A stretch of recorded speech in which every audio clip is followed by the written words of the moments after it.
Time. To think back to that slide of 3 or 4 ago, the man with many hands, I think we're pulled in too many different directions. I think as a priority, this probably isn't given a priority to build it. I know from my personal experiences, I've tried and I constantly try. You can ask my managers here. We're constantly trying to build this and we're constantly pulled in different directions. And so I think it's a combination of time and priority. Does this get prioritized amongst all the 1,000,001 other things that we need to do when building out an organization? But from my perspective, and this comes back to the idea of culture, I think this should be prioritized. I think if we can create a clear training program for the managers, then they're going to be able to manage their team, their direct reports much better. The focus at the moment, and I've experienced this firsthand, is budget is invested in training the individual contributors, but there's no budget invested in training the managers. Well, what happens when either that outsourced consultant or whatever it is leaves? Who's there in order to manage those individual contributors and make sure that they're actually implementing the things that we've been trained on? The managers don't have the wherewithal in order to do it because they haven't been trained on that. And so this is why it needs to be prioritized, and there's a combination of time and priority. One more?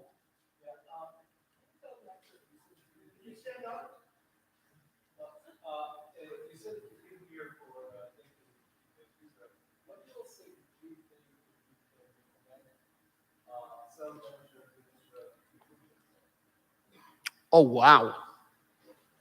Just in case anybody didn't hear, the question was, what are 2 things I'd recommend for 3 things I would recommend? I was struggling with 2. 3 things I'd recommend for sales managers to improve themselves.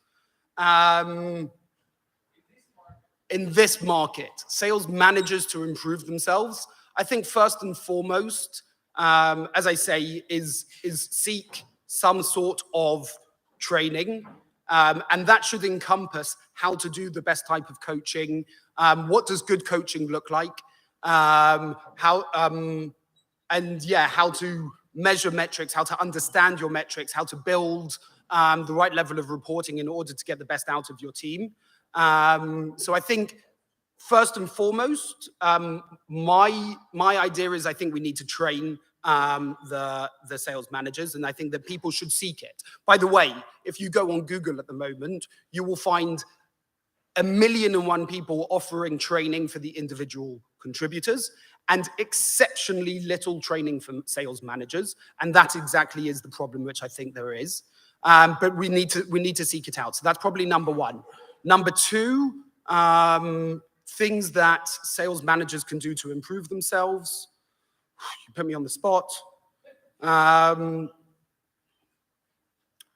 In their role, I think my approach with this is I would necessarily try and get that information from the bottom up.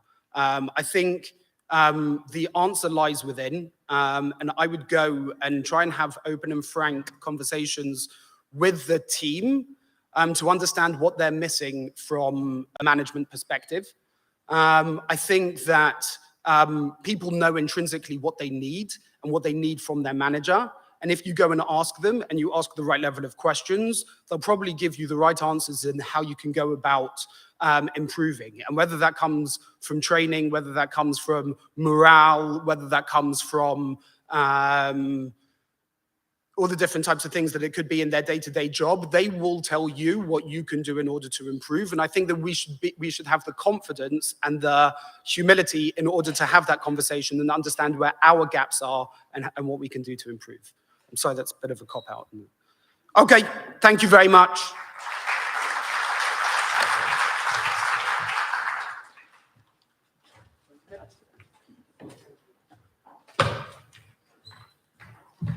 Alex's British accent makes me swoon, so that's okay. Next up, we have someone with a German accent, which will also make us swoon, okay? Right? Next up, we have Emmanuel Goldfein. the VP of Sales at StoreMaven. He's originally from Munich, Germany, and he has a passion for sales, sales techniques, and sales management. He's constantly looking for ways to improve sales performances. Manu has worked at several Israeli startups and comes with more than 10 years of experience in enterprise B2B sales, selling to the largest companies worldwide. Today, he is heading the sales and BDR team at StoreMaven, the company that just got acquired by US gaming giant Zynga. And a fun fact about Emmanuel is that for the last 2 conferences he attended them in his pajamas. So Emmanuel, please come up. To let myself is the only way to be. There's no use telling me, there's no use taking a step back. I step back.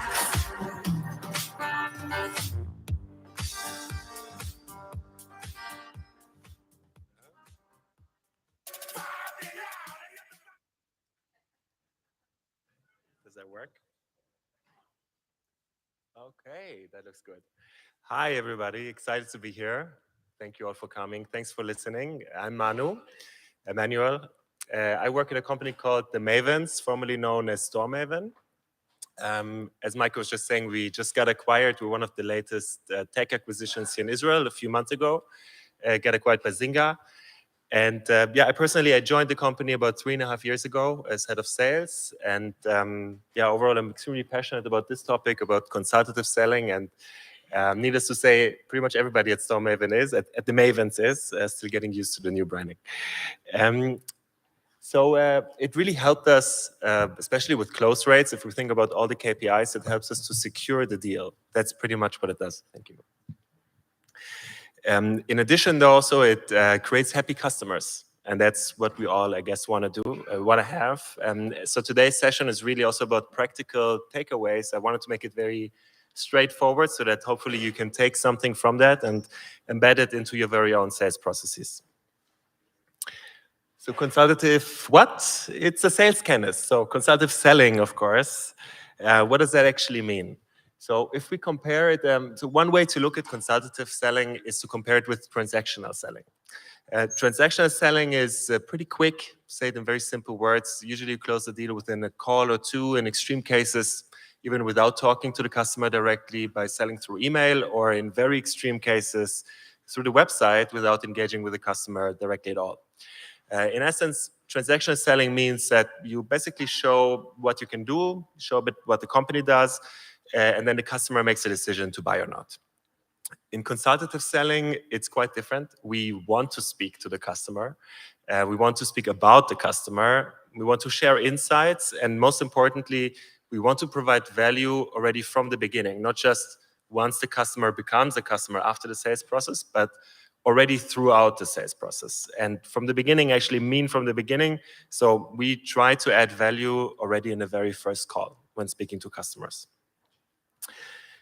Another way of looking at consultative selling is by comparing it to a salesy approach. Now, it's funny, sales is my profession, as many of you have this profession, and the adjective of that profession is actually a bad word. That is because being salesy usually comes with passion, it's good, but also with a big portion of convincing. And convincing is kind of outgoing. Kind of pushy already in its nature.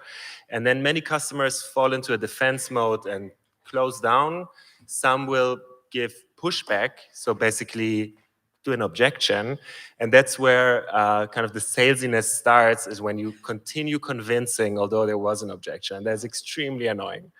To give an example that many might be able to relate to is if you checked out an apartment recently and you're standing there with a real estate agent, and you look down the window and you see, oh, that street down there is actually almost a highway. You say, that's quite a big street. It's kind of loud. And the real estate agent continues convincing, says, there are bigger streets. At night, it's not loud at all. And that's really, really annoying. So that's when you get these inner explosions, and they're really a bad feeling. And you really don't want to have that feeling in your very own sales calls. So in the consultative approach, we take out this confrontation because we don't have the convincing part that strongly. It's more about giving value than convincing right away. And that means we don't have this closing down, and we also don't have this pushback. So we have a much better energy and much better chemistry in the call, which changes really a lot throughout the entire process. So it takes out the pressure, actually. What do we need to get to that step? So in order to create this positive psychology that I was just mentioning, and then rather getting these kind of objections, but actually getting questions from customers. They want to tap more into our knowledge. So normally we are the ones that ask questions in the qualification process. If we do this right, the customer will ask us questions. It's an entirely different dynamics. But in order to get there, we first of all need to be an expert. And the rule of thumb is easy. We need to know more than the customer does, at least about that specific topic. Then we can share new information and be interesting and get this kind of exchange going on and more engagement. The next step would then be to turn this knowledge that everybody can acquire, by the way. So as salespeople can just go out there and Google and read articles and watch YouTubes and webinars and acquire a lot of knowledge on their own, I believe. The next step then is, and it's something that's a bit scary for some, is how can I translate that knowledge and share that with the customer and give value with the customer on the fly, basically. Many salespeople will say, I'm not a consultant, I'm in sales. That's hard. How do I give value to a customer? Well, luckily, we are in sales and not later on where we have to do a proper analysis and give real value. Here, we want to give real value, but it's much simpler. It's more sharing information. So we do want to limit it to that, also to be scalable about this process.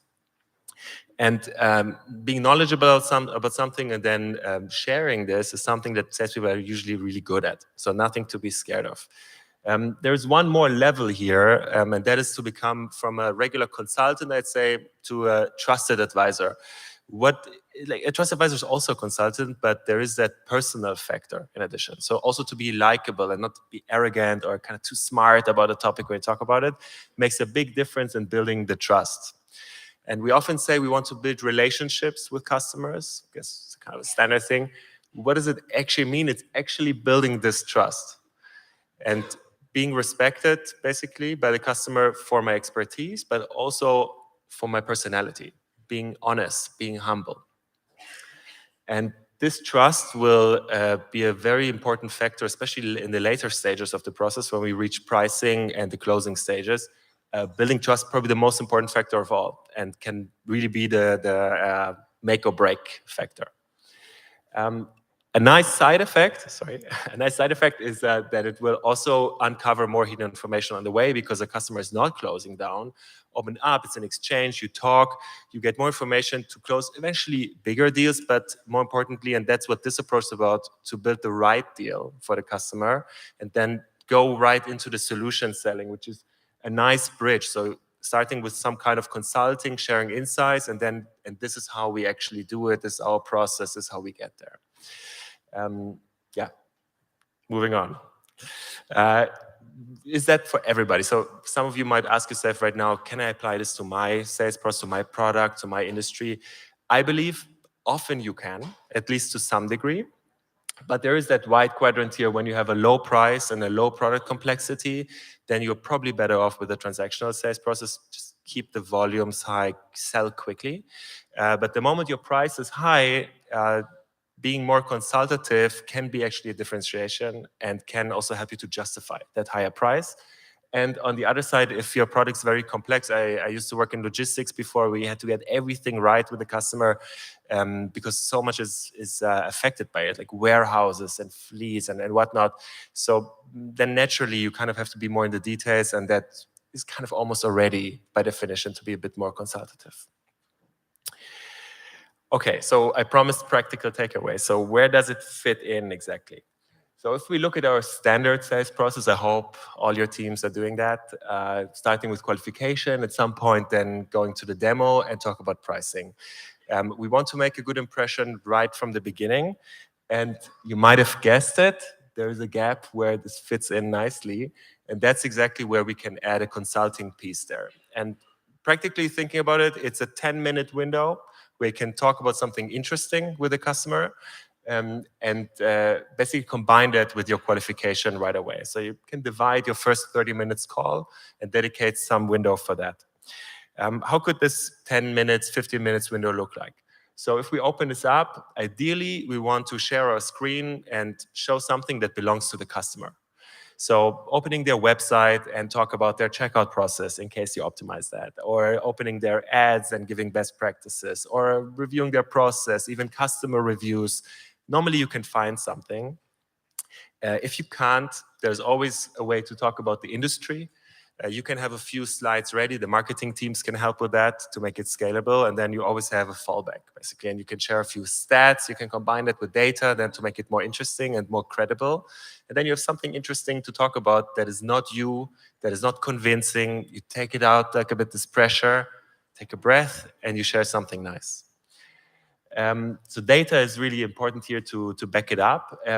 If you can't find anything and you don't want to build industry trend slides, then you can always just also pull a case study.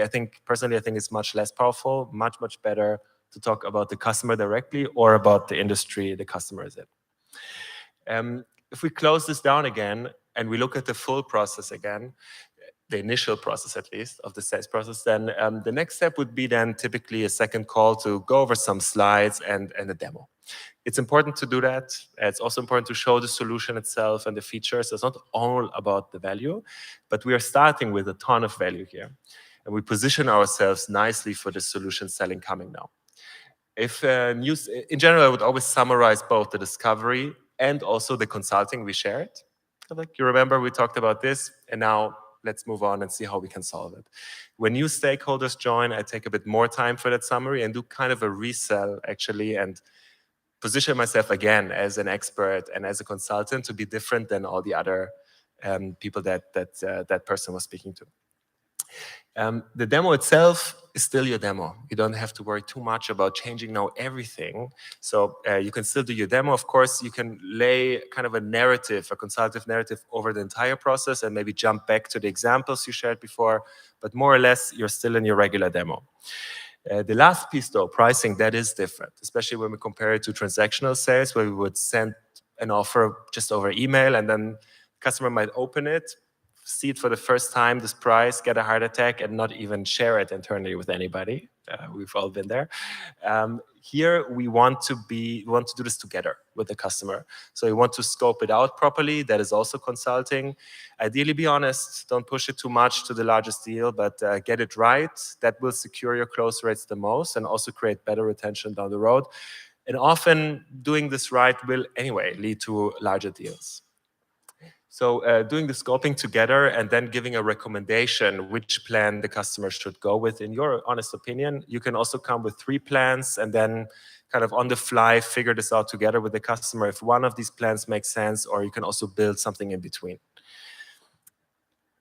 All right, then keep in mind at this point, you're probably better equipped to sell services because you position yourself as an expertise. But also if you don't sell services in your company, the expertise alone is now a factor that you can price in. It's not tangible, it's not a real product, but it is there and it helps you to justify the higher price.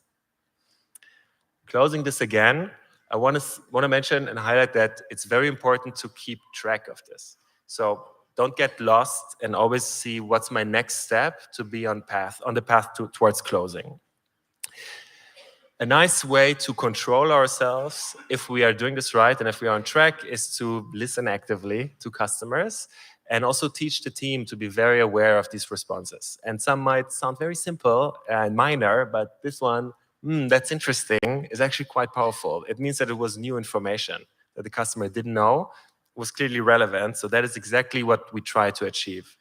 A bit stronger, some say it very clearly, like just say, I didn't know that. That makes sense. So you provided value right there. That's pretty much what we want. We don't have to do much more than that. A few of these, and we are good, and we can move on to the next step. Can you send me this after the call, obviously? Or a very powerful one is, it's funny, we just had a meeting about that. When you hear that, then you know you hit gold. They're talking about it. That can build a nice bridge back to the qualification. What was that meeting about? And you can find out maybe who joined that meeting and even bring in more stakeholders and can start moving from there. But do active listening and be careful. This is not about being pushy or salesy within a consultative approach, but this also to understand if the customer is not up for it. So some customers just have a bad day or are not the type for this. or just give you kind of quick answers like, can we just go to pricing, or can we jump to the demo? If you then continue and say like, I have one more insight, it's really cool, then you're salesy again, right? That's the real estate agent in the example. So then just move on, don't have to enforce it. Some might also have strong non-verbal communication. That's a bit harsh here, but you can feel if somebody becomes impatient and kind of nervous and starts interrupting you, feel the room and then move on. The last slide for today is like the 3 major traps that you could fall into.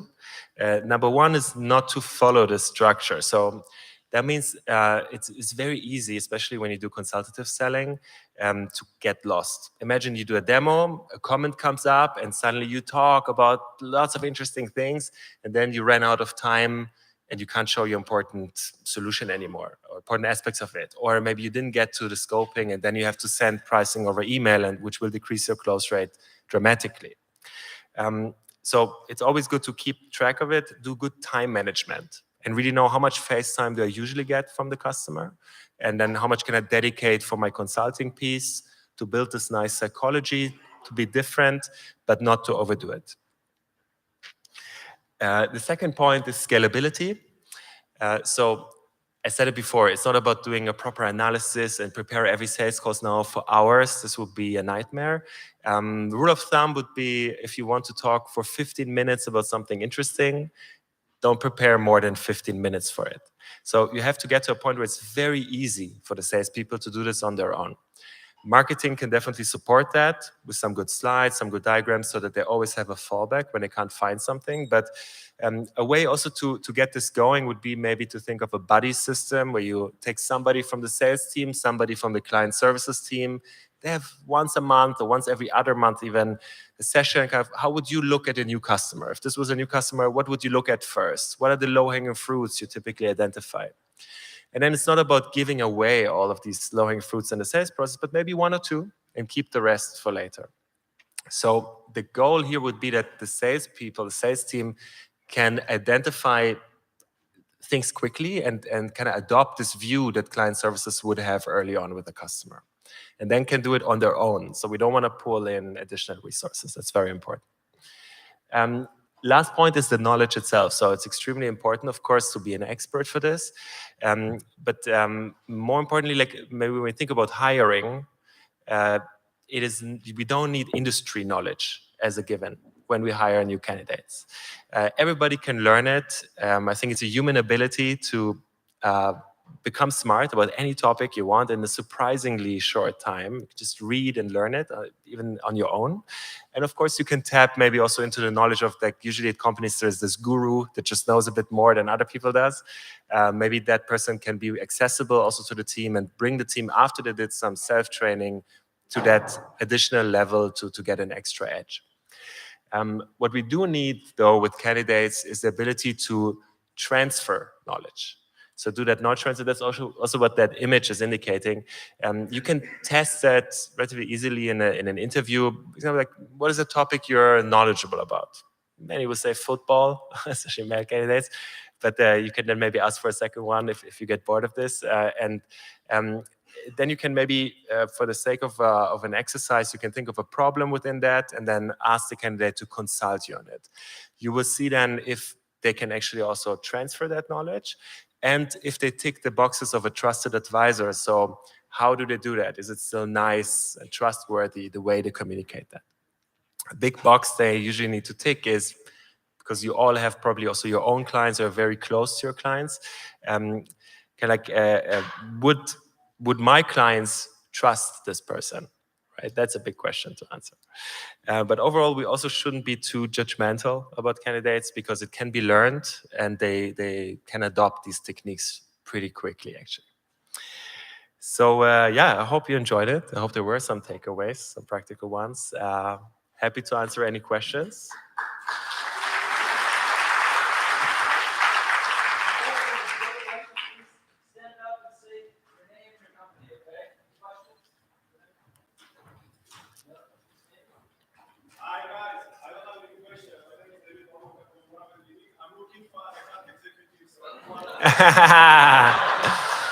Not from my team, please. Roy, go away. Are there any other questions? All right. Yeah, please. Alex, hi. Yes, we work together actually. Nice to see you. My question is, we're selling to engineers, and I'm trying to work out what's the level of knowledge greater than the customer, Ha. reasonable expectation of my sales. Great point. So if you're selling to engineers or also if you're selling to marketing managers, is it fair to kind of ask the sales team to be more knowledgeable about marketing than the marketing manager at Disney? Or than an engineer if it's even more technical, right? It's even harder. Probably not. But you can become knowledgeable about the specific point, the specific topic within. For example, to stay with the marketing example, you could be an expert in search engine optimization and know more about that than the head of marketing at Disney and educate them about this specific topic. Technical knowledge, I think it is important. I think it would help. It's hard to acquire, but possible. We can learn everything. Also, rocket scientists, they kind of learned it at some point. So I'd say it could help. It could build trust, could position itself more as a partner than a service provider. Ideally, yes.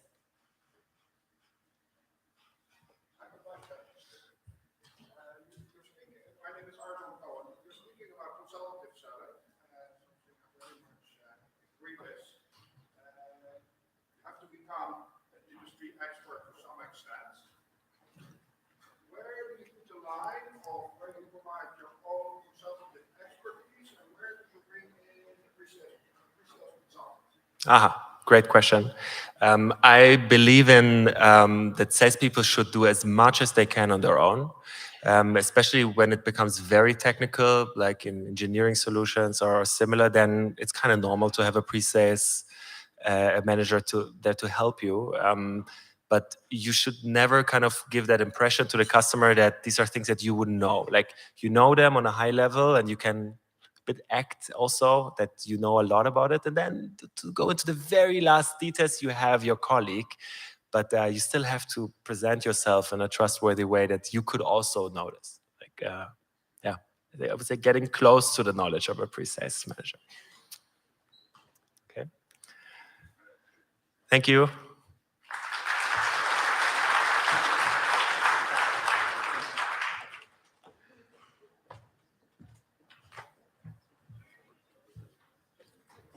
Thank you, Emmanuel.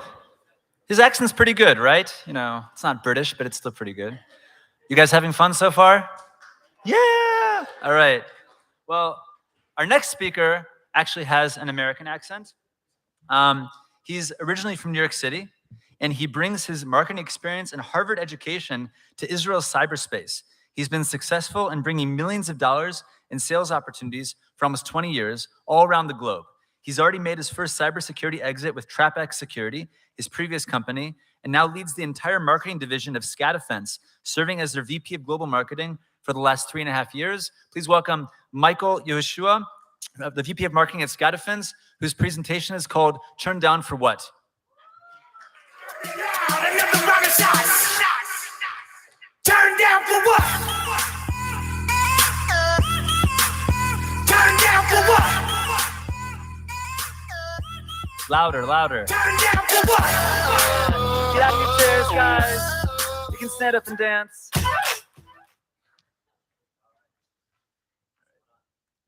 Here's the clicker. Okay.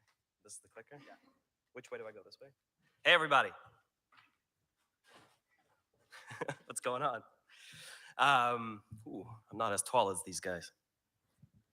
So, guys, 2023 is among us. The economy is heading downwards. And how do you say it? In 2023, money ain't free. For those of us who are doing sales or doing marketing, budget cuts is something that we're hearing a lot of.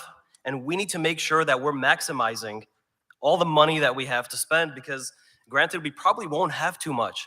And let's talk about how we can use proven strategies that I've used in my business and I've made all the mistakes on. And I'm going to share with you what we use in order to be successful in today's economy. And I'm actually going to start with Rolls-Royce, out of all people.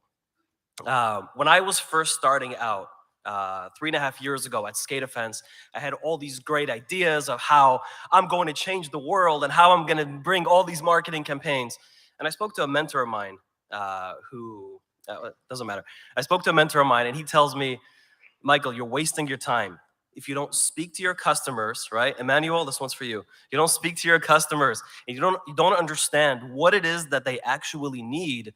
You can make all these great campaigns, but you'll be taking your money and throwing them out to the garbage. And this is a true story that happened with David Ogilvy. For those of you who know, he's the father of marketing around the world.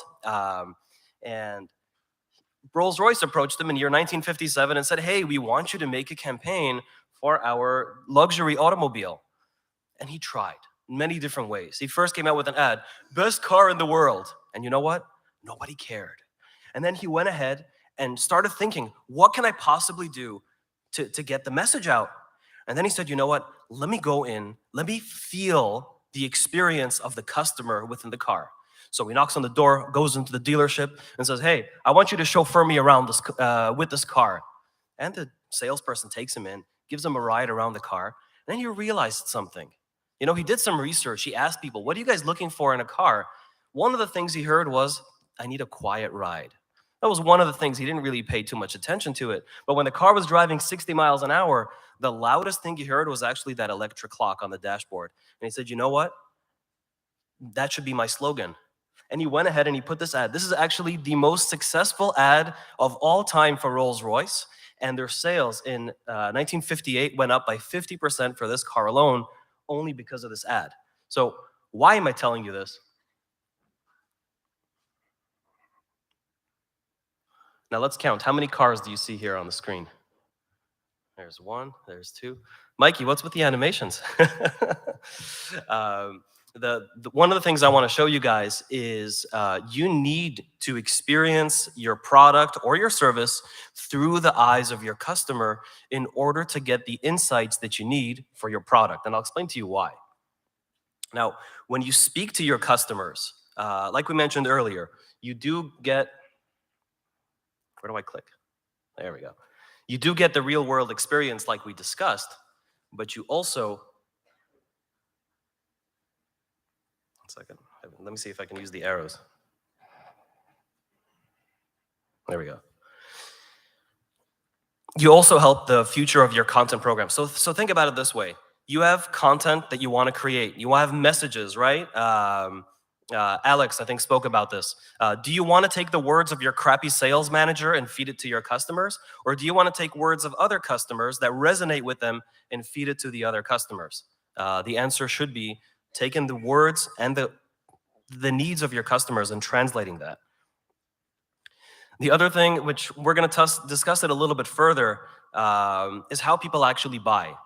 I don't know about you guys, but when I buy a product that I never heard of from a company I never heard of, I go on Amazon and I read the reviews, usually the negative ones, but I read the reviews to try to understand, is this something that I'm willing to purchase? What do other people experience with this product?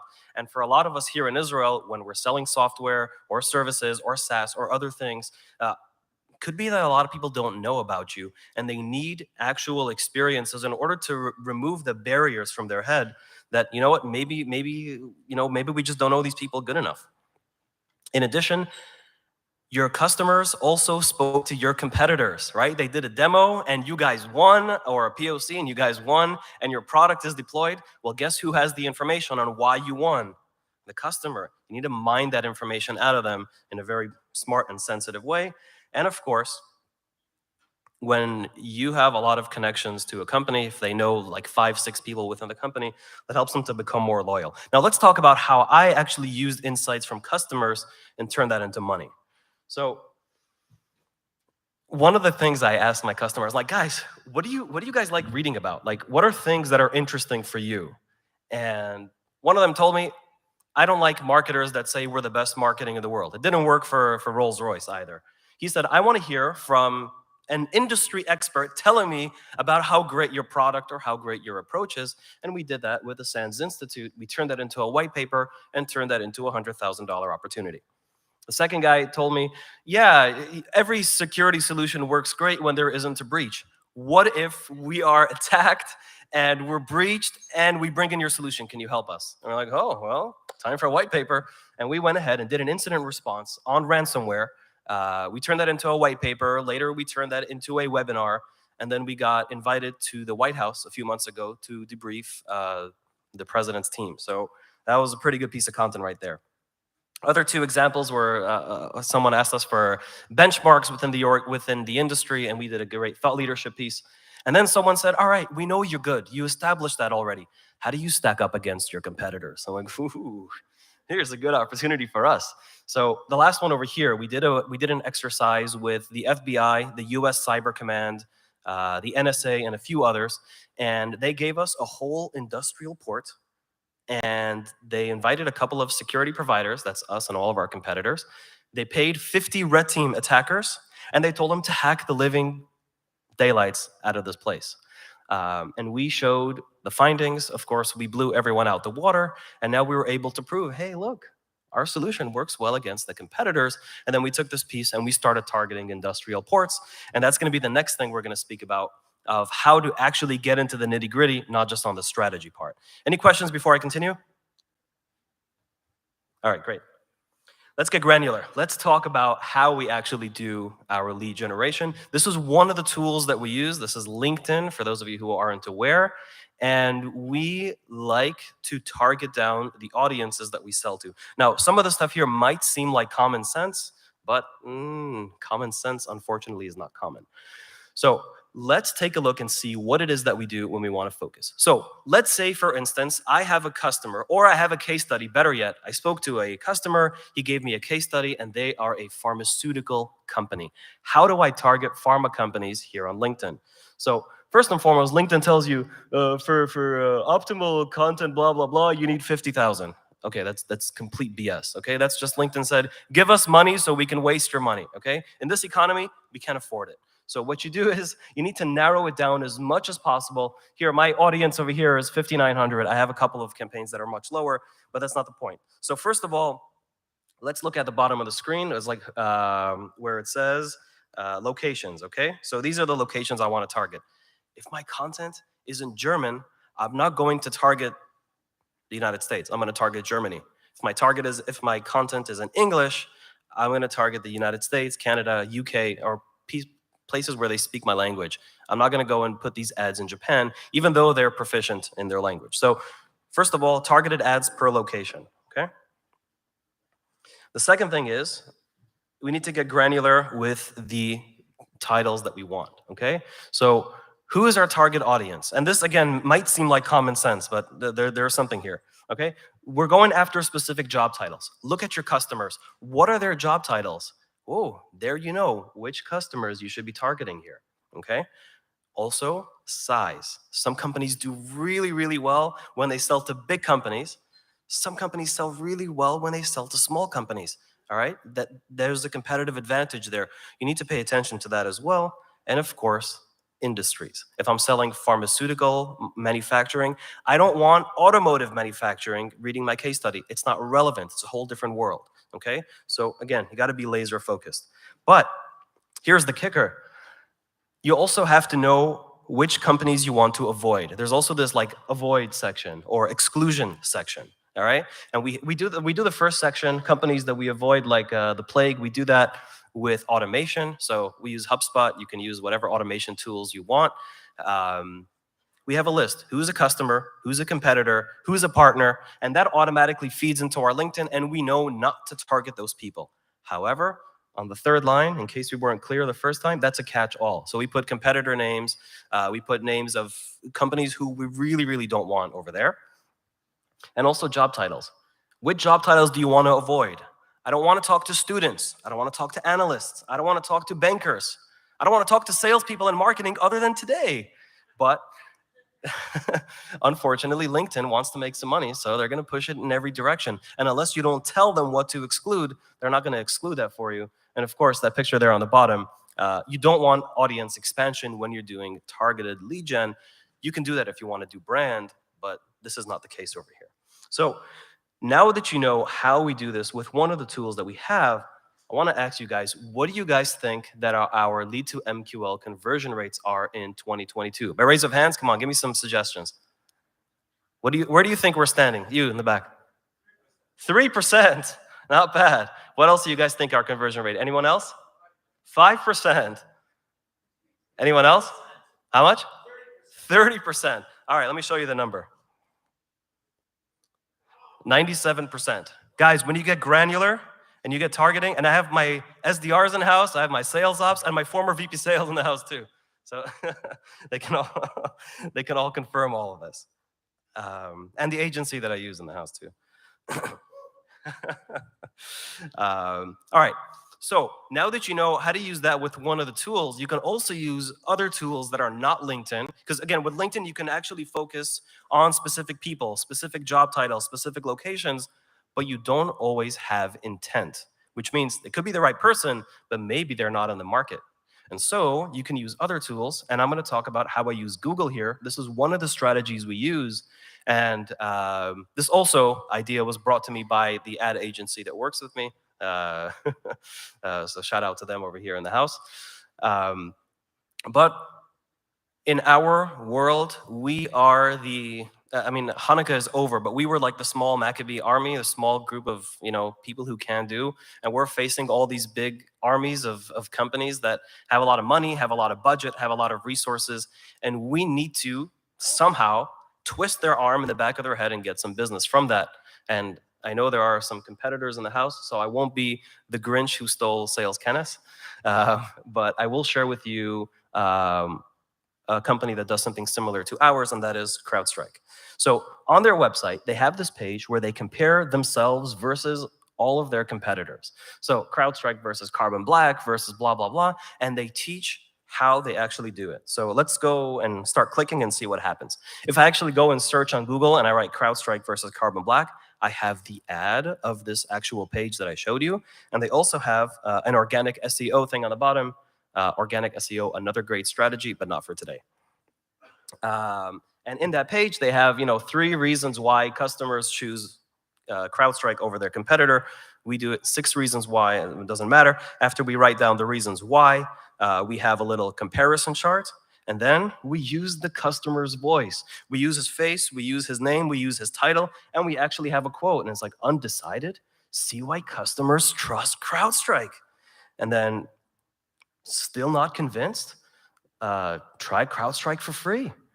And when you have people that are coming in, I tell you, when I came into this page, if I was evaluating CrowdStrike versus others, and I'm like, wow, I can also see versus SentinelOne, versus Symantec, versus McAfee. These guys have nothing to hide. They answered all the questions that I have. I heard the voice of the customer. I heard everything. Why shouldn't I give them a chance? And when you do these types of campaigns, you're getting super hot leads that are coming into your pipeline. And our SDRs or inside sales team can tell you that when these leads come in and convert, they automatically get converted to opportunity. So that's not lead to MQL, let's lead to opportunity. And that's how it works. Now that you guys know all of that, let's talk about the elephant in the room. And let's talk about time, okay? Even if you have the greatest targeting, and even if you have the greatest ideas and the greatest content, if a lead comes in and you don't respond to that lead quickly, you're losing money, okay? The average of responding to a lead in B2B marketing in 2022, based on research from Chili Piper, is 42 hours. 42 hours, I'll probably kill myself if that was the case. 42 hours. And by the way, even 38% of these leads, they go dark. That's really, really bad. So when you're hitting on leads, you need to make sure you're responding to them very, very quickly. And as you all know, many of you guys are in the weeds. In order to get a meeting with a customer, sometimes it takes 4.3 days. That's the average. That's too long. 4.3 days to take a meeting. They have so many options to choose from, so many competitors to choose from during this time. You need to respond very quickly. And for this, I'm going to implement the 5-minute rule. Excuse me. Which means if a lead doesn't get responded to within 5 minutes, you're throwing your money in the garbage. And remember, in 2023, Money ain't free. You need to make sure you're responding quickly to those leads. Now, we have some strategies in-house of how we make sure that our inside sales teams and our SDRs respond quickly to those. Guys, use automation, use emails, ping their director, do whatever it is that you need to do, respond to those leads quickly. And so, let's talk about what we learned today. First and foremost, you got to speak to your customers, hit the road. I want each and every one of you to map out 3 customers that you can speak with, not sales. Don't sell them, just speak to them. Try to understand what it is that you can do to help that's going to change your life and bring you tremendous amount of business. Number 2, you need to be very, very laser focused. Be like a Tomahawk missile. Aim for the target, shoot it, and get 97% success rates, okay? Number 3, your competitors are your friends. You need to take that competitive intelligence from your marketing, product marketing team, from your customers, from anyone. Use that intel, turn that into revenue. And number 4, time is ticking. Now, Mike, am I in time? 3.5 minutes. All right, guys. So first, I want to say thank you to Michael and to the team.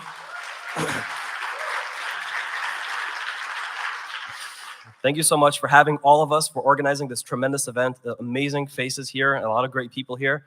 And if I don't have time to answer all your questions, just hit me up on LinkedIn. I promise I will respond. And so I open up for questions. What's up? Hi.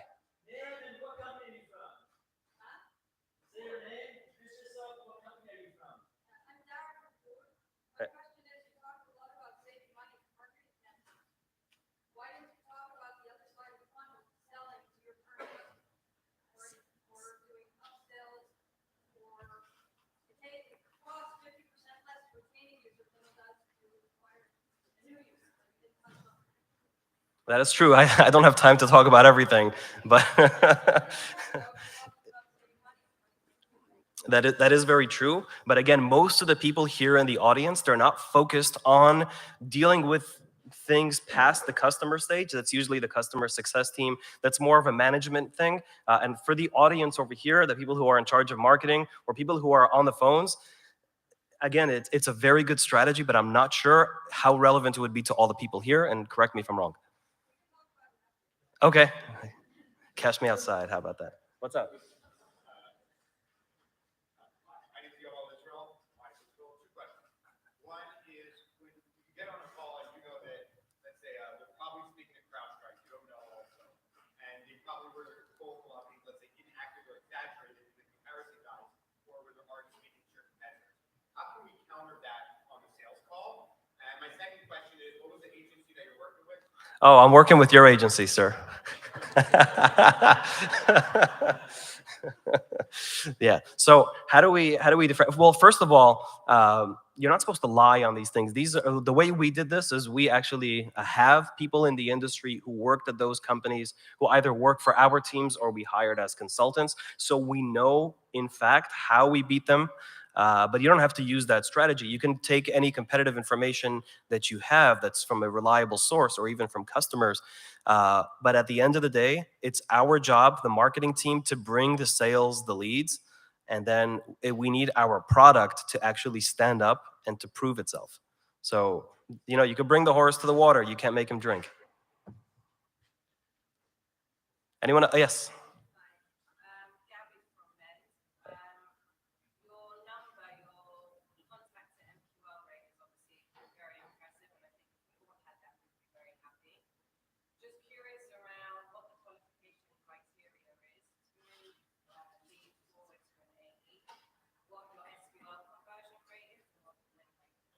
All right, great. So very, very good questions. So the way we say it again. So the question is, hold on. So hold on. She asked, what is the criteria for qualifying MQLs? And then she asked what our SQL rates are and what our win rates are. So the last two I can't answer, they're confidential. They're not as good, obviously. But I could tell you is that when we qualify leads, it has to be the right person with the right job title from the right company. Okay? That's it. Correct. Anyone else? Yes, sir. If you have a limited pool of customers, you can't really focus them. They're a very specific type of customer, and you want to be able to put out different content for the new type of customers you're targeting. What are some ideas to speak to those customers that aren't customers yet? It's a good question. Well, first of all, we have these conversations with them all the time, whether it's a sales call or sometimes what we do is we'll just invite them all to like a big lunch and learn. No one is required to do anything. No one's required to buy anything, but it's just sitting and understanding their needs. And sometimes we can even speak about roadmap. We can speak about features that they're looking for. We can speak about other things that they need. And based on that information, you can go ahead and you can derive content from there. By the way, another really good strategy you can use is using your customer support team. They get all these tickets for feature requests or for bug fixes or for other things. Look at what the customers are asking for future features. And then you can use that not only to write a post about why this feature is important or why it is something that you're going to implement, you can actually go ahead and put that into your product and say, you know what, our customers asked, we delivered, and this also helped us differentiate ourselves from our competitors by using this strategy. All right, thank you, everyone.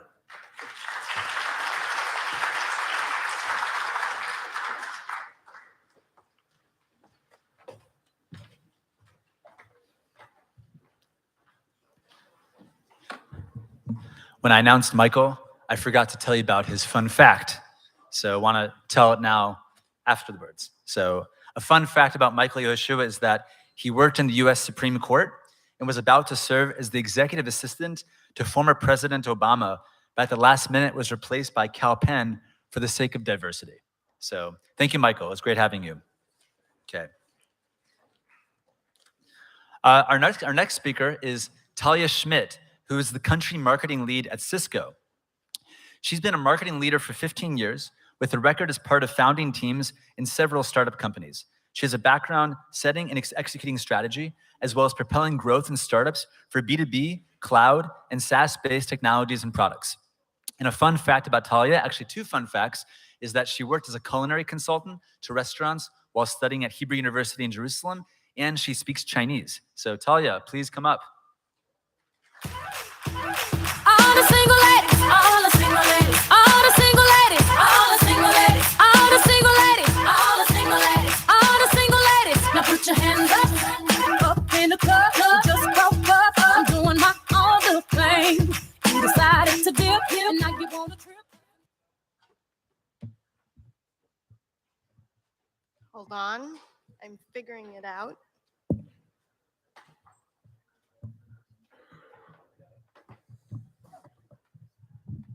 Right.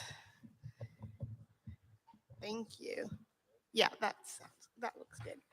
All right, so thanks, Michael, for introducing me that way. I definitely do not speak Chinese. Fun fact about me, don't speak Chinese. I was a culinary consultant for a while, but I don't speak Chinese. All right, just to clear that up in case anyone approaches me in Chinese, I will not know how to answer. All right, so hi everyone. It's really nice to meet you, and I'm really excited to be here. Thank you, Michael, for inviting me to speak. And I will talk about, I'll talk about building brands that customers trust. Michael introduced me a little bit, but I will go ahead and I'll introduce myself again and then go into what exactly trust narrative is, how marketing teams build trust narratives, and then I'll go into how sales teams should use trust narrative and hopefully send you all off with a few strategies that you can implement with your teams, maybe even tomorrow. Okay, so it's a big pleasure to meet you. For those of you who don't know me, like Michael said, my name is Talia Schmidt.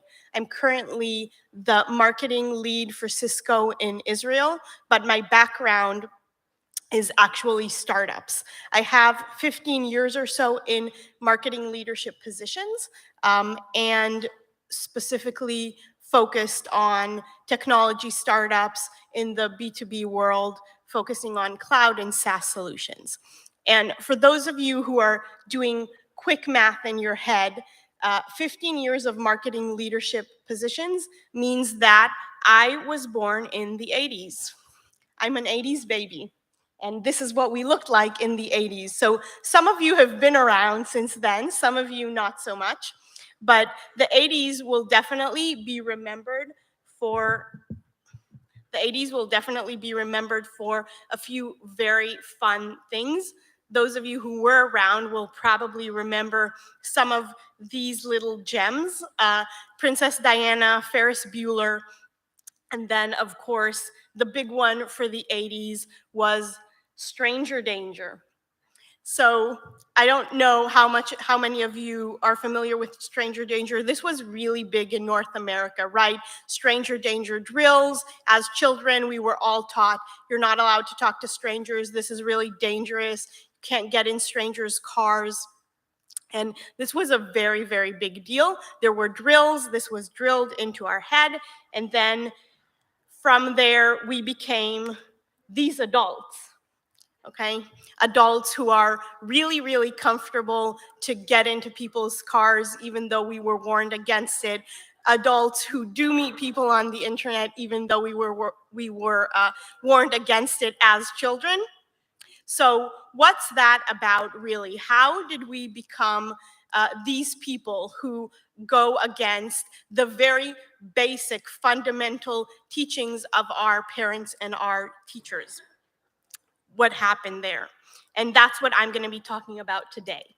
Brand trust. What does brand trust really mean? And thank you, Emmanuel, for kind of teeing this up for me. Talking about consultative selling, this kind of dovetails really nicely into that. Brand trust. At its core, brand trust is the belief that a company's products or services will consistently meet or exceed a customer's expectations. Now, this is a really, really, really big statement.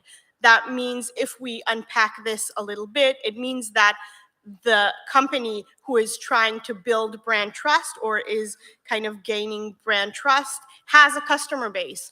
That's not something that you take for granted, right? This is something that gets built over time. So they either have a customer base or they have a potential customer base. Those customers know the brand well enough that they have at least some expectations. If they do decide to make a purchase in the end of a sales process, they have expectations on what they're getting on the other end. And they are expecting that those expectations are met, and they're met consistently. So that's a big deal. It's not something that you can take for granted. So when I talk about brand trust, I like using Uber, because Uber is really one of the first companies that kind of was able to really help us work against the beliefs that we grew up as children. And that was what I was talking about before about stranger danger. Everything we were taught, they were able to unteach us. They were able to educate us. And they did that really, really well. Now, obviously, Uber is not the only company that does this. There are others. Airbnb is also a good example. And I'll go through some example as I'm speaking.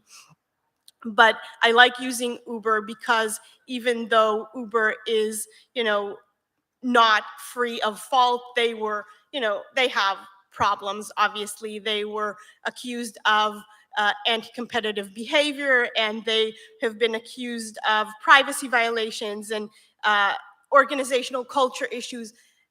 Despite all of these problems that the company has, you still, as an adult, feel really, really comfortable to get into a stranger's car, an amateur driver, and you are relatively certain or confident that on the other end, you will get out of the car at the location you wanted to get to safely, alive, and you will get exact change, even if you don't count the money exactly when it's given to you. And why? Because Uber makes it so. You trust the company, and that's a big deal.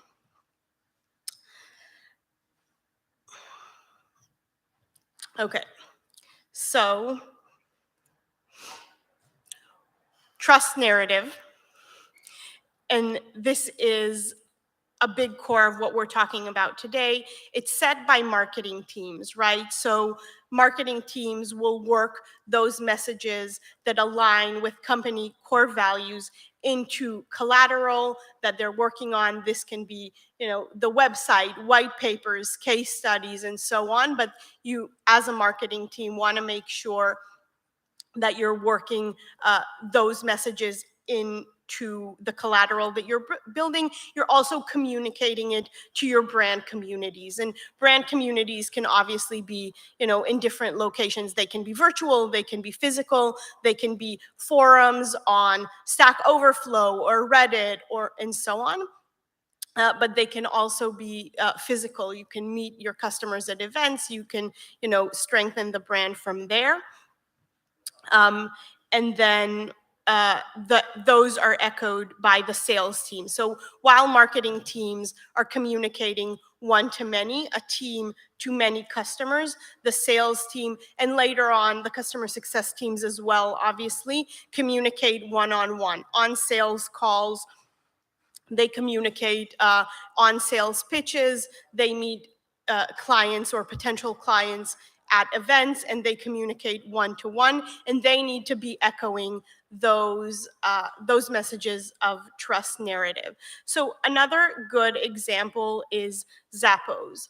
Zappos is, for those of you who have been around for a while, Zappos is one of the first e-commerce businesses in the world, right? This is one of the first brands that did they're very well known for a very, very high level of customer service.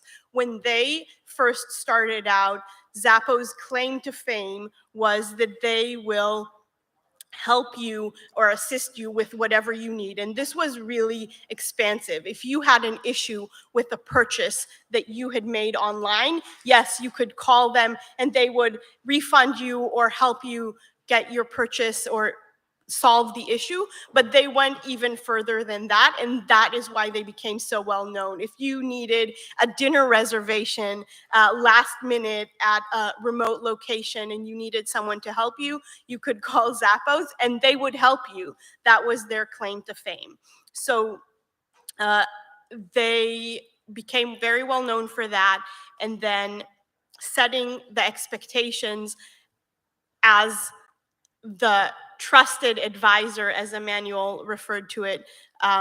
They were able to strengthen their brand, and this was all the rage, right? In business school case studies. Again, yes, that's how old I am. And this was talked a lot about. They were empowering their sales service representatives to refund money without going through the bureaucracy of, company and manager approvals and things like that. They were able to kind of walk the talk in that sense. And then, obviously, like I said, set expectations and then consistently meet those customer expectations. All right, so going into why now and why is this important right now, why you as a company should be prioritizing building trust narrative for your clients over other marketing activities, over other brand building activities. Why is this important? So the first is that building trust narrative is one of the most cost-effective ways that you can monetize on your brand. And again, this goes across the entire company, across business units. It starts with the marketing teams, but it goes through the sales teams and the customer service teams.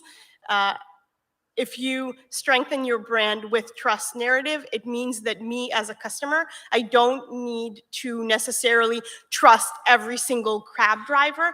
It's enough that I trust Uber, and that is a blanket trust method for me, right? I don't need to re-examine the cab driver every time I get into a cab.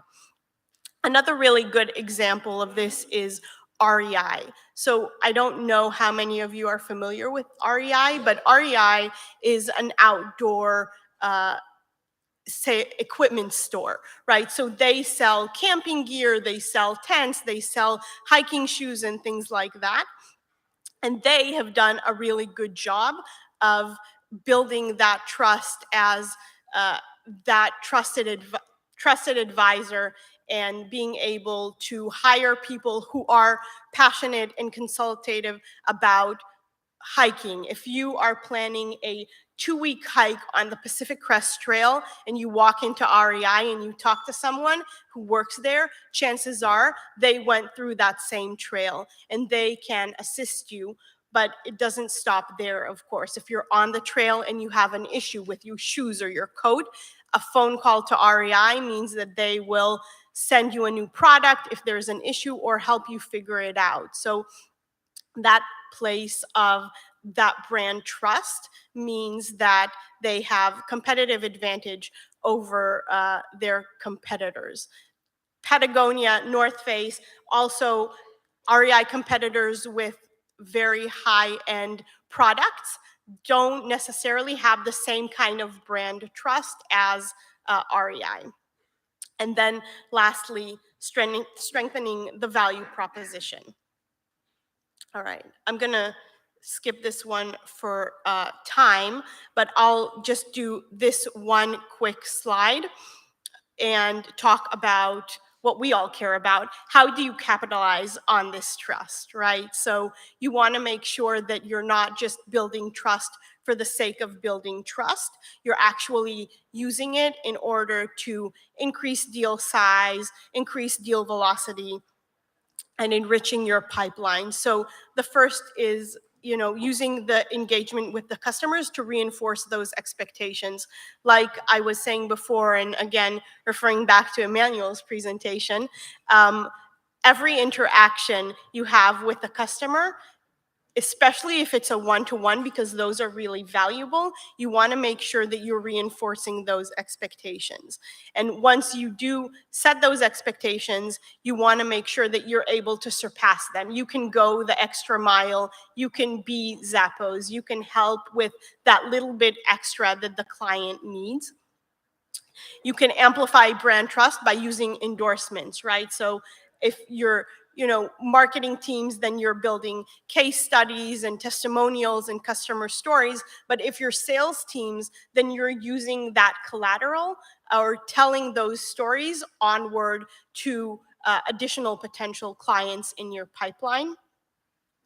You need to be consistent about these and use them in your regular communication. So this is not a specific sales call in the flow of deal flow. This is something that you kind of work into the conversation. And then using honesty and transparency as tools is also a good way to capitalize on that trust. Trust is really easy to lose. So if you are inaccurate, if you, answer a question that you don't really know the answer to and you're kind of, fudging the edges a little bit, that's a really good way to very, very quickly lose the customer's trust or the potential customer's trust. So saying, I don't know, let me get back to you on that, that's an answer and that's legitimate. But, not being accurate about your answers is a really good way to lose that trust. So I've used a lot of examples here today on, a little bit of e-commerce, a little bit of B2C. And for those of you in the B2B world thinking like, yes, how does this kind of loop back to me? How can I use this? How does this affect me? I started with the 80s, so I'm going to leave you with the 80s and leave you with this. This was really, really true for a very, very long time, right? You never get fired for buying IBM. It might not be so true anymore, but for a very, very long time, IBM, if you were a purchasing manager at any company, IBM was the brand that you went to because they had a lot of trust, right? These machines never failed. These were top of the line at the time. Again, maybe now not so much, but there's a reason why this is a funny meme. And in the 80s, you never get fired for buying IBM. In the 90s, you never get fired, but you probably don't get promoted either. In 2000s, maybe not so much, and you want to look at other solutions, but for a very, very long time, also in the B2B world, IBM was the go-to brand because they had a lot of trust. So this is something to kind of think about and leave you with. You can build trust whether you are B2C, whether you are B2D, whether you are B2B. This is really important. And thank you.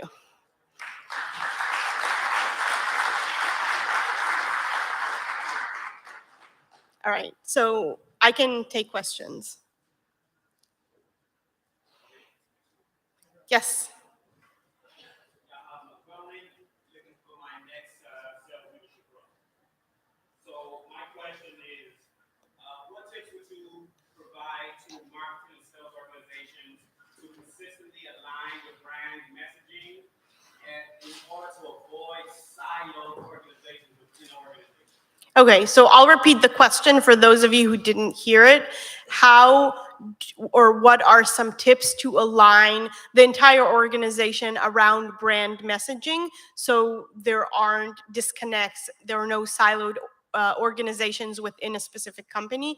And I'm thinking and kind of talking from experience, it's really, really easy to fall into that because brand is something that, it's the long play, right? It's not a specific campaign that has a start date and an end date. And you want to be consistently, working those messages into your collateral. And then if you have sales enablement sessions, if you are having marketing teams train sales teams on new collateral that's being built, or if you're having lunch and learn sessions around, new features or new products that are being sold at the company, you want to make sure that those messages are already baked in, and that the sales teams have a chance to understand and kind of really focus on them for a minute, right? This isn't a new feature, this is our brand. Also, at the company level, probably making sure that everyone in the company, but specifically sales teams, have a chance to really digest and reflect on company values, because the brand messaging, and especially around trust narrative, they have to be linked to company values, right? So once they know the company values really, really well, they can connect much easier to that trust narrative. Okay, probably time for one more question before Michael comes up here and kind of pulls me off stage. All right, I think, yeah, no more questions.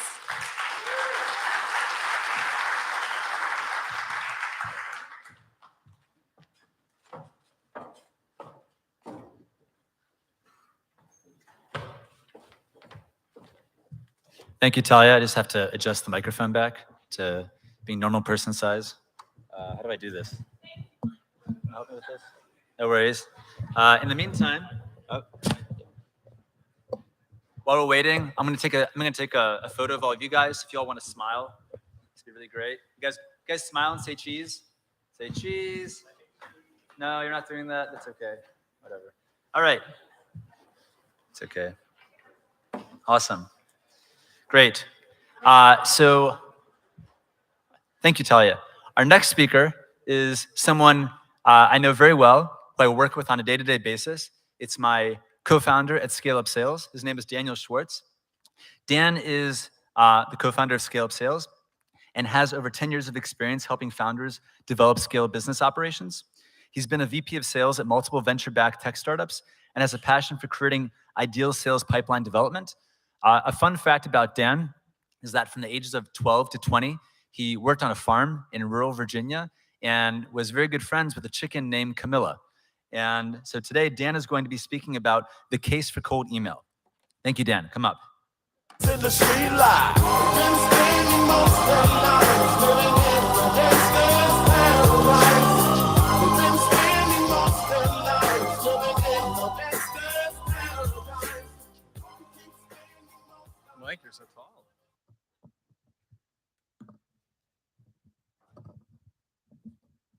We'll brute force it. There we go, that worked. How's everyone doing? I love the positivity. First of all, thank you all so much for coming here. We really appreciate it and it's exciting to see everyone. Mike just introduced me, but again, my name's Dan. I'm a co-founder at Scale Up Sales. We are a fast-growing marketing and sales agency providing outbound and inbound marketing services, including cold email, LinkedIn outreach, content creation, and sales consultation. We're experts in creating repeatable sales pipelines and have had the enormous privilege of working with hundreds of high-tech companies. We've managed thousands of email campaigns across a wide variety of tech startups, and I'm excited to have the opportunity today to share with you some of the lessons that we've learned about leveraging email as an effective lead generation tool. Today I'm going to be focusing primarily on cold email as top of the funnel lead generation for both B2B traditional sales companies as well as product-led growth companies.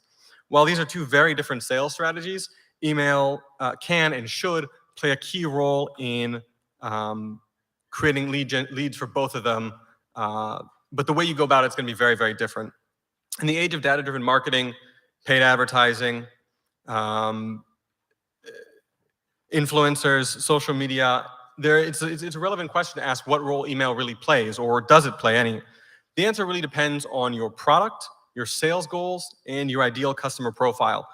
Email is one of many tools that salespeople have in our lead generation toolbox, but knowing how to use it properly is key to getting it to work for you. Also, in a downturning economy, there are advantages when it comes to cost. So first of all, let's focus on what email can't do, right? It can't reach the unknown masses. Email, in order to be effective, you need to have an email list, right? You can't just put a budget behind it and send it off into the universe and hope that it sticks like you can with other paid channels. You need to consider your ICP intimately and acquire email addresses for potential leads that fit the bill. This requires research. It's time consuming, but if done right, it's going to pay off, and it's going to pay off big time. It can't be scaled endlessly from your personal, It can't be scaled endlessly from your personal email client.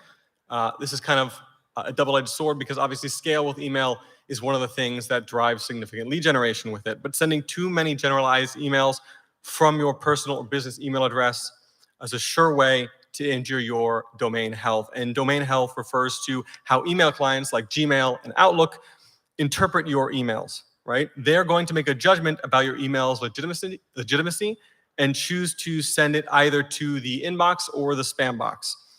If you email at scale from your own email account, you will inevitably damage your email's health and end up in a situation whereby all your emails, no matter how relevant to your prospect, will go to their spam folder. This equals lead generation death. They cannot be unfocused, they cannot be long-winded, and they cannot be too generalized. Emails, by their very nature, are intimate and personal. The modern day inbox is the equivalent of yesterday's mailbox. It's front and center in our prospect's day. Most of us live out of it.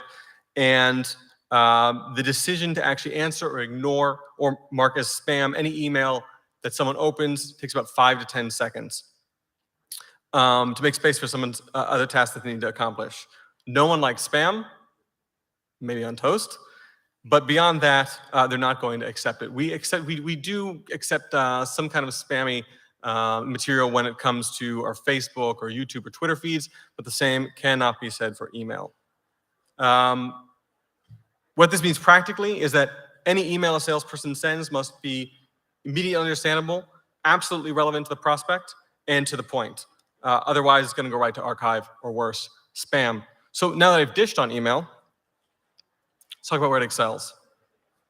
One of email's greatest strengths is to enable us to start a conversation where we want to start the conversation, right? We're all salespeople here, and everyone knows that in an organization there are certain champions who are going to move that sales forward, and the sooner we can get to our decision makers, the better. With other paid channels, we're often in a situation where our product is met by anyone within that organization, and we have to start the sales conversation there. That can lengthen the amount of time that it actually takes to close that sale. With email, that's not the case. We can target the people we want to target at the organization. We can target multiples of them, and we can learn who they are. This is extraordinarily advantageous. And finally, we can test conclusively, we can learn what works quickly, and we can recreate success predictably. It's really easy to learn from email. And within a few weeks of sending, we're going to have both negative and positive feedback from our ICP. Both response types are invaluable, and we can track them. We can understand what messaging works best and what resonates best with our ICP and optimize for it. We can also learn from email who in the organization is most likely to move our sale forward most quickly, who our decision makers are, and what their pain points are, and we can address those pain points head on in our email before we even start our sales conversation, putting ourselves in a better place to make that deal move forward when the conversation starts. And once we accomplish this, it's very easy to optimize for it and repeat success over and over again. And another thing I'll mention is that messaging that works in email often works in the sales pitch as well, and we can optimize our playbook accordingly from our learnings from email. So let's take a look at how email strategies work for both sort of traditional sales B2B companies as well as product-led growth companies. I'm going to start with product-led growth. For anyone who's not familiar with product-led growth companies, this is a growth strategy whereby the product is the first aspect of the tool that somebody needs, right? It is also the primary vehicle for sales in the company. Users can purchase from within the product, and they can and are incentivized to upgrade within it. Here are some examples of PLG companies. These are by no means exhaustive. Many of the companies in this room also use the same growth strategy. And the obvious question is, if the product does the selling, why do we need a targeted cold email strategy? What's the role of sales in this scenario? To be clear, sales plays several roles in PLG, but I just want to focus today on the targeted cold emails being sent by the sales team. So we'll be ignoring emails sent by the marketing team for customer engagement or PQLs generated from within a product. An effective PLG strategy is going to have multiple tiers, probably a free trial, and anyone looking to break into the mid-market or enterprise is going to have upper tiers that need to be driven by the sales team, right? Larger organizations are simply not capable of company-wide product adoption without assistance, at least not yet, until somebody creates AI to achieve that. So this is where an effective targeted email strategy makes all the difference. We have a big pool of users on our product. We have valuable information about them and their needs, and now it's time for the sales people to reach out and to take those leads that are ICP and turn them into paying customers or higher paying customers. Okay, let's take a moment to consider where our newly minted prospect currently stands in their journey with our product. First, they already know what the product is, they probably use it, and they may be paying for some version of it. They have intent, right? And they're looking for a product to solve an immediate problem that they have. Otherwise, they wouldn't be using it. It's really important because this greatly informs the messaging that we're going to want to provide this person with, right? We'll need to keep our email to the point. We don't need to introduce our product. Our primary goal here is to motivate this person to get on a call with our sales team. Now, there are a couple caveats here. First of all, if we see that the person is not using the product very much, might actually need to have more of a cold approach in how we actually describe our product to them. And second of all, I'll mention that just lost my train of thought. Speed to lead here is key, right? So it's very important that we reach out to this person as soon as possible. Oftentimes, even if our email is subpar, if we get to the person as quickly as possible, we're much more likely to turn this into an actual MQL. I provided a bit of an outline of what one of these emails might look like. It's pretty general. It's just going to be, introduction of yourself. It's always important to be human. And then some sort of reason to get on a call. and then a call to action. Okay. If we look at lead generation for non-PLG companies, the role of email is very, very different, right? Our prospect does not necessarily know our solution. They may or may not be looking for it. And we have limited information about their needs. So this is about as cold as it comes, but if done right, this can be a huge generator of revenue for our business. For anyone who doesn't know, that's Casablanca. Okay, there are several different parts to creating a cold email sequence and the email itself that we need to consider. And one of those major ones is length, right? Starting with subject lines. So subject lines need to be kept very short. Remember that most of our prospects will be reading your email on a mobile device. And the limited screen space means that longer subject lines will be cut short. Keep it to 3 or 4 words. Also, make sure that you're using compelling language that is non-spammy. This might sound boring or obvious, but prospect's name and prospect's company name oftentimes can be some of the best. Funny enough, one of the subject lines we found to be consistently one of the highest performers is simply prospect's company name / seller's company name / introduction. It sounds like a snooze. I can't tell you why. We've tested 1,000 times against 1 million different subject lines, and it always does great. Okay, you also need to be optimizing for open rates. Your subject lines directly influence your open rates, and you should be shooting for 40% or higher. There's a couple important things to remember here when it comes to subject lines. If you're targeting the US, 70% of the US market uses iPhones. And as of iOS 14, all emails are going to be marked as open. So if you're seeing lower than 40%, you might have some issues. And I'll also say that if you're testing a whole bunch of different subject lines and consistently seeing low open rates, you very well might have a deliverability issue, and you'll need to address that first before you do anything else with your emails, because you will be getting no farther than your prospects' spam boxes. No less important than your subject line is, of course, your email body. And here we have a couple things that we're going to need to consider. Those being our prospect and their attention span, and our email client. Now, as we mentioned before, your prospect is going to make a decision as to whether or not to read your email and take action within the first 5 to 10 seconds of opening it. We need an email that's long enough to provide them with information that's engaging, but short enough to not be intimidating. If you send just a big chunk of text, you're likely going to lose them before you even start. But the truth of the matter is, even more challenging than your prospect is going to be the email client that they are using. The 2 most common email clients, of course, Gmail and Outlook. They are looking for any reason to jump your prospect's inbox and send you right to spam. There are a lot of things you need to consider when approaching them, and one of those is, of course, length.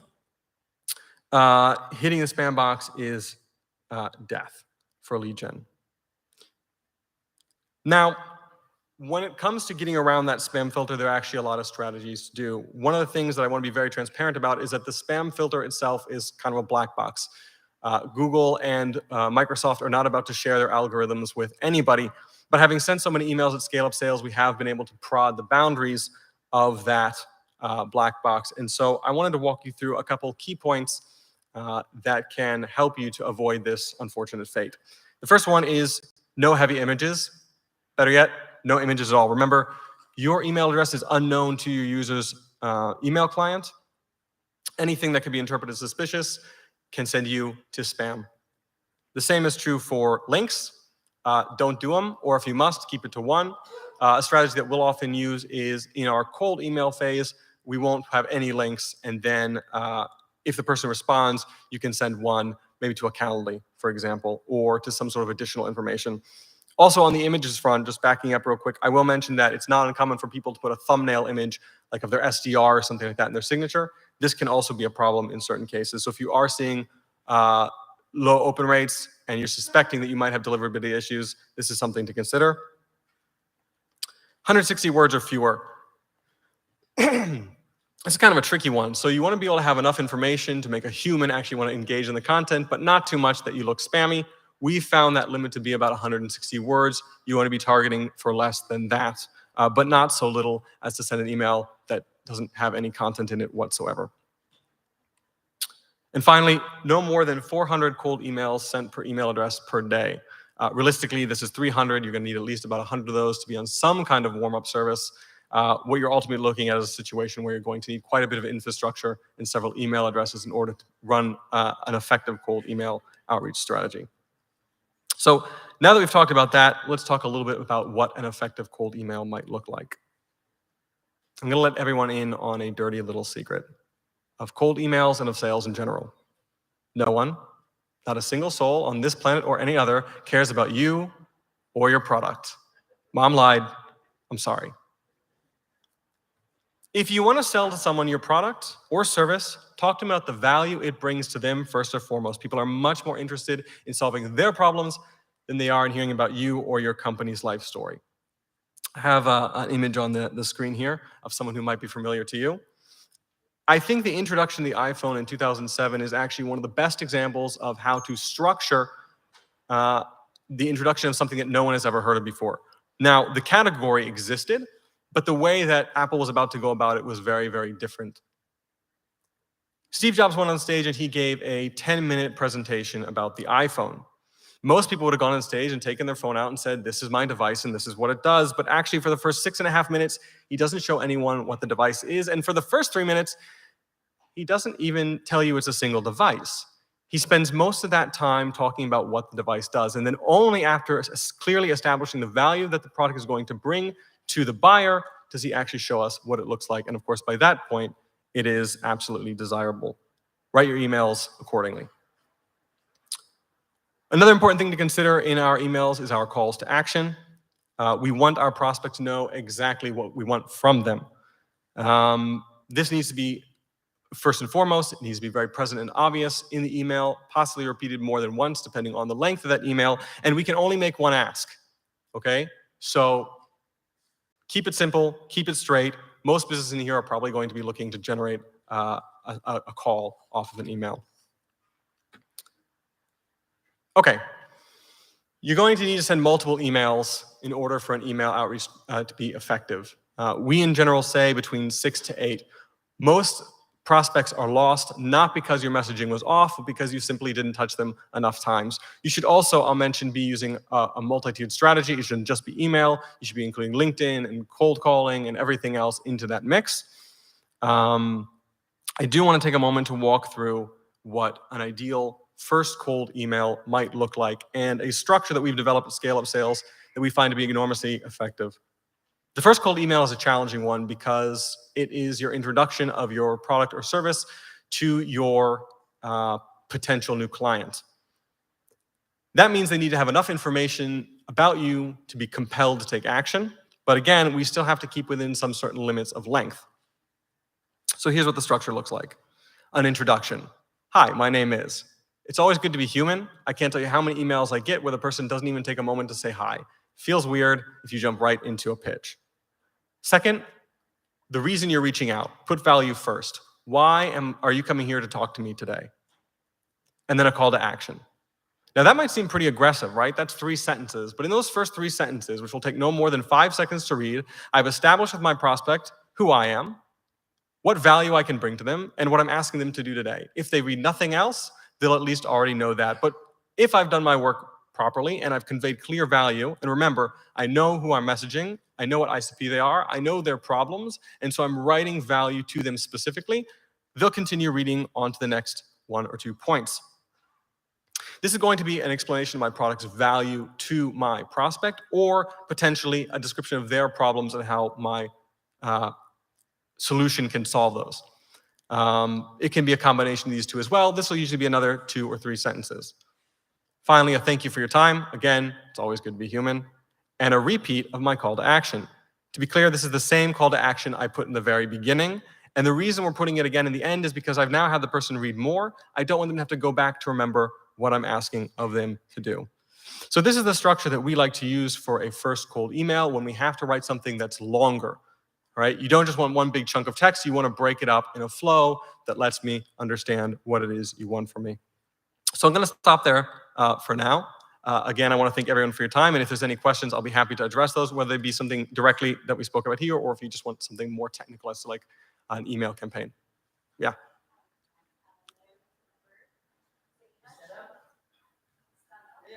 You want to see it? Hey, Naomi.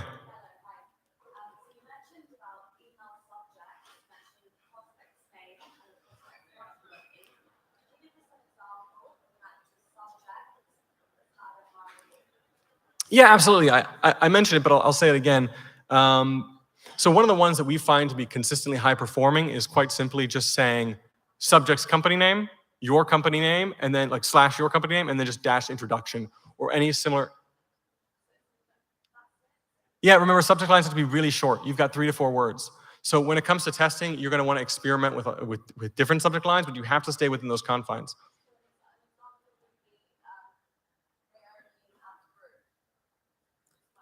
No, an example might be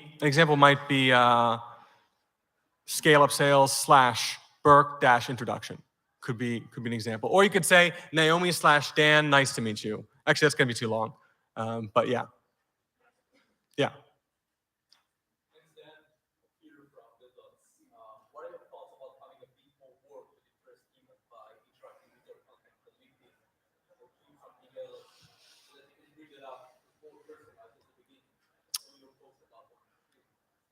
Yeah, absolutely. So I think it depends on how you're going to go about cold emailing in this case. So there's a couple ways you can look at a cold email. There's cold email at scale when you're looking to generate consistent leads month over month, like a consistent, you have a certain OKR that you're looking to achieve. And then there's sort of your targeted, your key ideal accounts that you're saying to yourself, I want to nail these, right? I think these are different approaches. So if there's key accounts that you want to nail, you should do as much research on that person as possible and try to make it as personal as possible without being creepy. If you're looking to do scale to achieve sort of an OKR, you're looking to generate 10 new MQLs a month or something along those lines, then you will need scale. You'll need to make some generalizations. You'll need to consider people in an ICP and what those needs of that person are, and then try to make it feel personal by addressing sort of a generalized need of that ICP.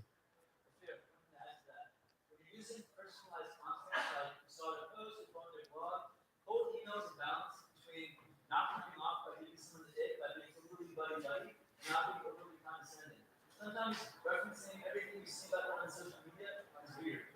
So yeah. I'm wondering if this is still valid. Executives are getting 40 to 60 emails a day, especially CTOs, people that are being prospected heavily by companies.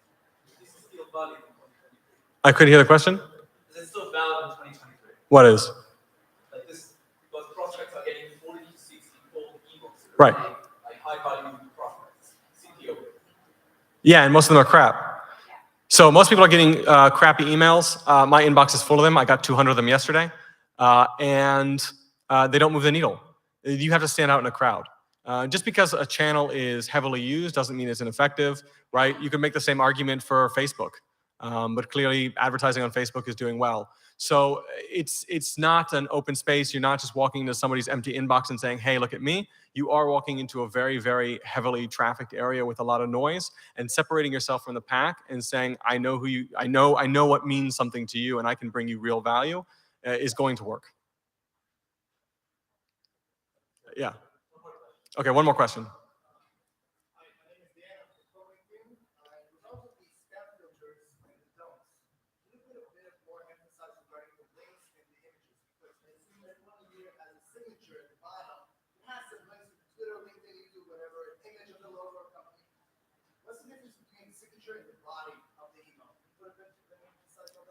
Yeah, absolutely. So first of all, Dan, great name.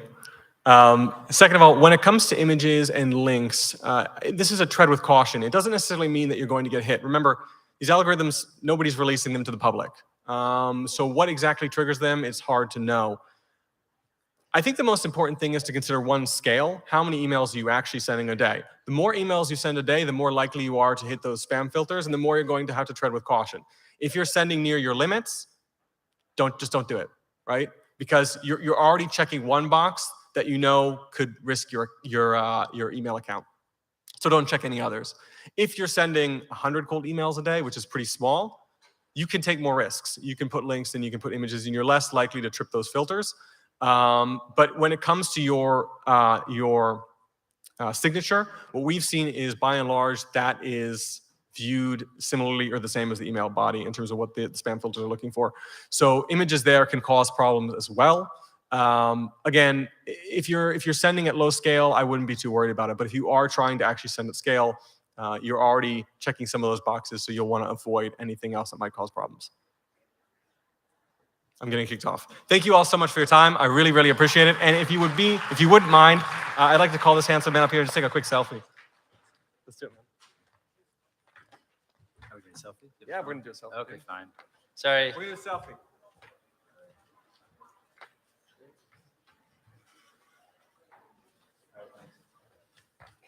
Okay, guys. Right now, we're actually going to have a 20-minute break. So we actually have food outside. There's a caterer. And when we come back, we're going to hear from our keynote speaker, Eldad Poston-Korn from Win.ai.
יופי. שומעים אותי? היי. אני או בליבו. אני רוצה שזה... איפה החבר? כן, אני יכול.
Hey.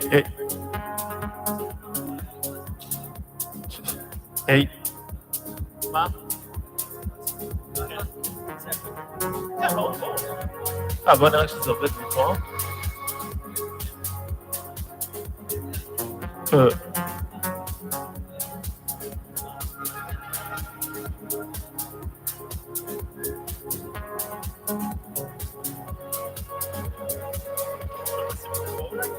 לא קולט את המחשב, מסתכל, הוא לא קולט. אתה יכול אולי להגביה את זה, או לשים אותו פה.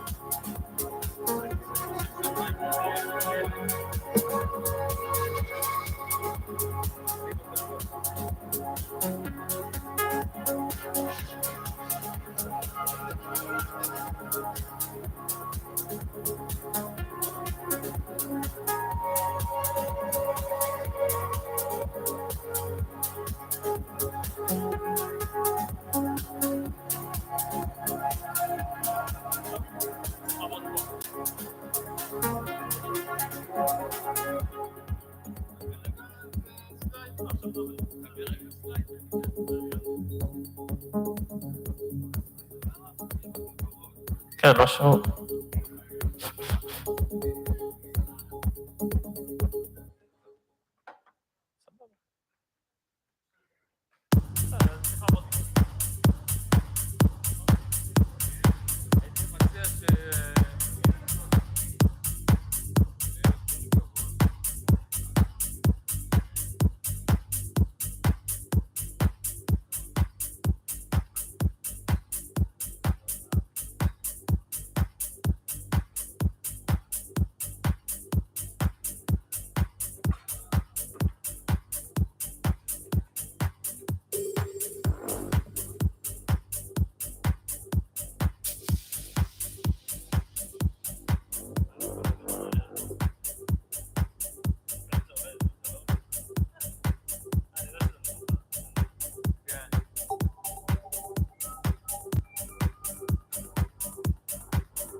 זה משהו אולי בקו?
Scale Up Sales 2022.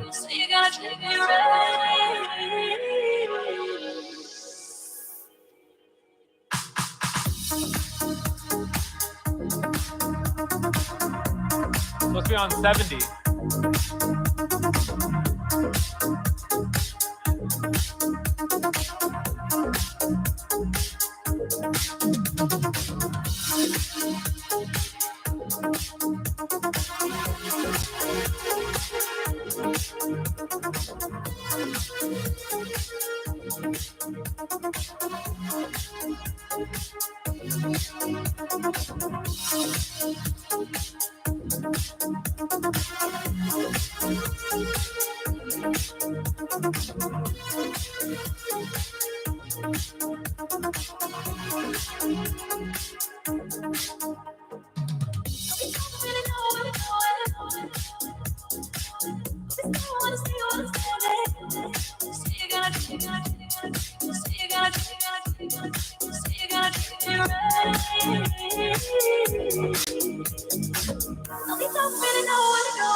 I'm the only one who knows the secret.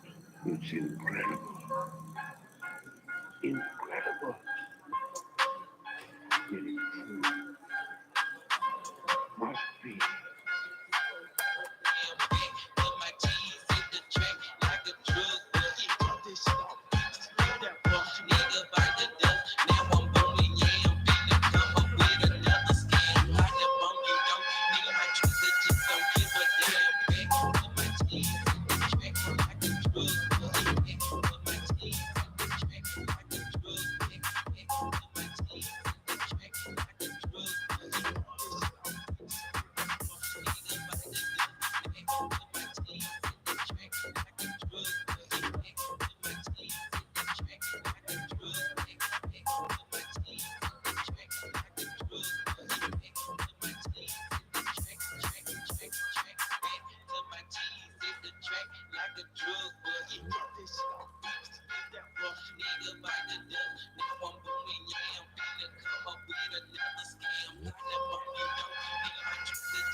The only one who knows the secret.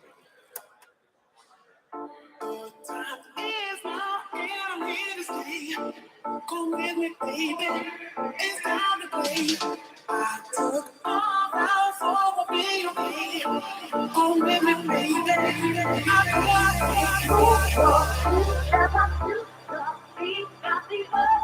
Move your body, move your feet, step up to the beat, got the urge to move your body. Everyone, please come back into the ulam and take your seats.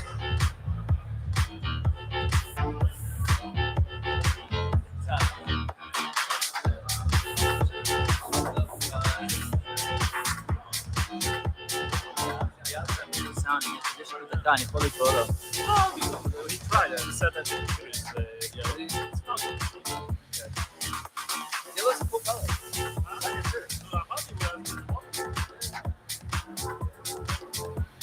If anybody has friends outside, come pull them back inside, okay?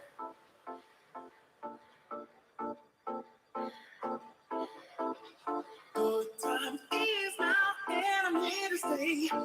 Come with me, baby. It's time to play. I took all out for baby. Come with me, baby. Move your feet, step up to the beat, got the urge to move your body. Move your feet, step up to the beat, got the urge to move your body.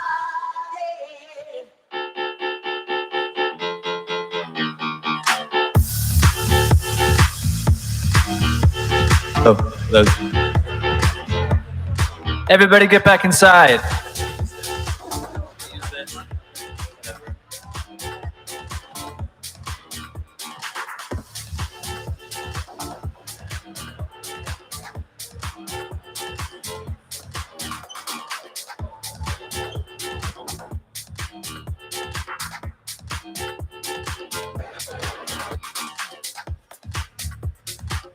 Back inside.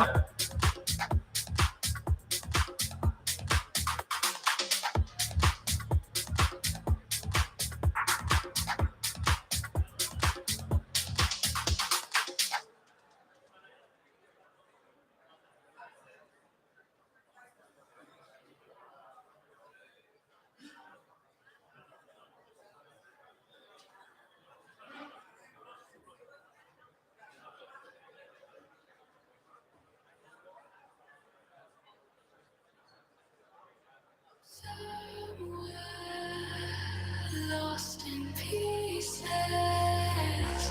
I will find my heart again. And as the days pass, and you It gets people. I don't know what's going on. away, It's like every scar you left starts to fade. And I'm calling, calling, calling out. I'm falling, falling, falling down. I'm calling, calling, calling out to love. 'Cause it's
over now.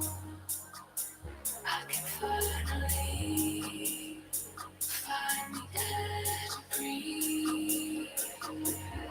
As I rise off the ground, I can finally find the air to breathe.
A victimless crime, a sign of the times.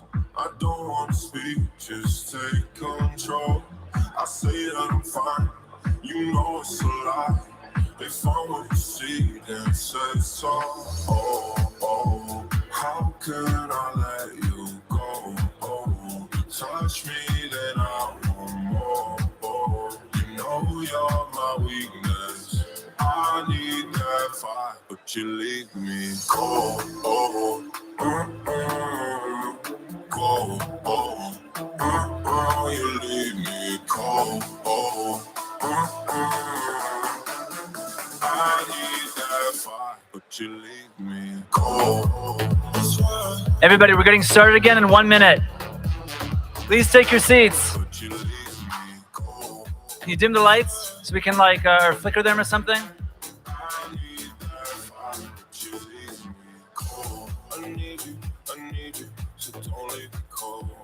I need you, so don't leave me cold. I need you, so don't leave me cold.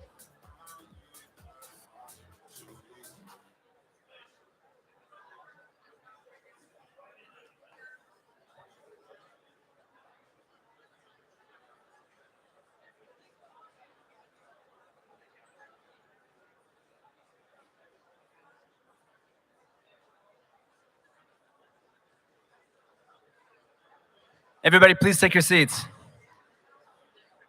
Hey, is everyone, are you pushing people in? I'm about to start. All right, sure. Okay, everybody, please take your seats and please be quiet.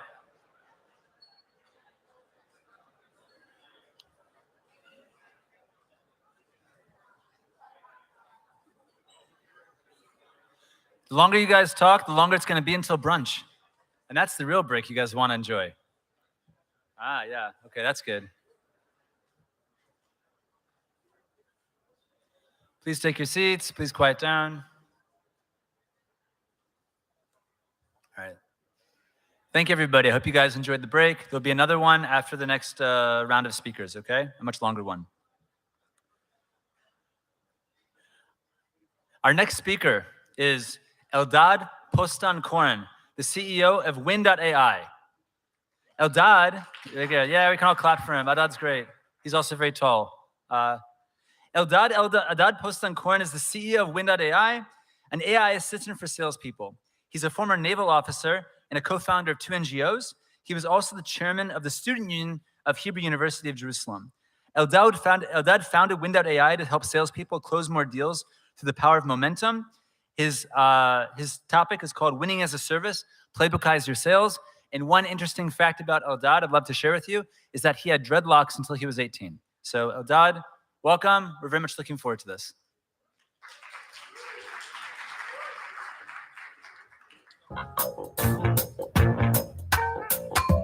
Get up, stand up for your right. Get up, stand up for your right. Get up, stand up.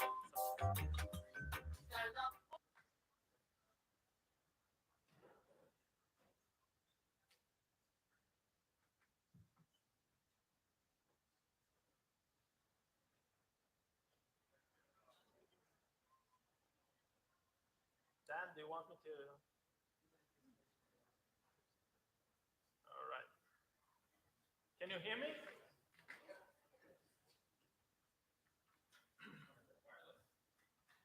Let's find it out. Can you hear me? Cool. So, mic? Wireless. Hey. So, how many of us have hit the quota on the last 3 quarters? Don't raise your hand. Don't raise your hand. All of us felt the power of recession on our own flesh. All of us felt what is the new reality. And in this new reality, everybody speaks about profitability. Everybody speaks about unit economics. Unit economics, revenue minus cost per unit, we all know that, per product. But nobody speaks about the vicious cycle of unit economics. And it starts when macroeconomics hits our reality. We have less money for companies, whether they are private or public. And then we have less money and less budget to spend on new products. This is when us as sellers feel less revenue. Now, the CEO of the company needs to optimize the unit economics, what they do. Revenue drop, I need to drop the cost. So then we see layoffs. What part of layoffs, in many cases, is less salespeople. Now, the vicious cycle starts when we have less salespeople, our people, that affects also about the revenue. And this is the vicious cycle of unit economics. Now, we can keep doing the same old things that we did years and years and years, but if we won't change nothing, we will end up like this ship in the tunnel. So how do we win more? So I'm Eldad Postan-Koren, and I'm a man of sharp transitions. I was a naval officer for 7 years, and then economist in the Hebrew University. And then I founded 2 NGOs, sharp transitions. And then at the age of 30, I decided to go and work in Israeli VC, our crowd, some of you may know. And I joined one of the portfolio companies, Dreamer Diabetes, where I became the first salesperson.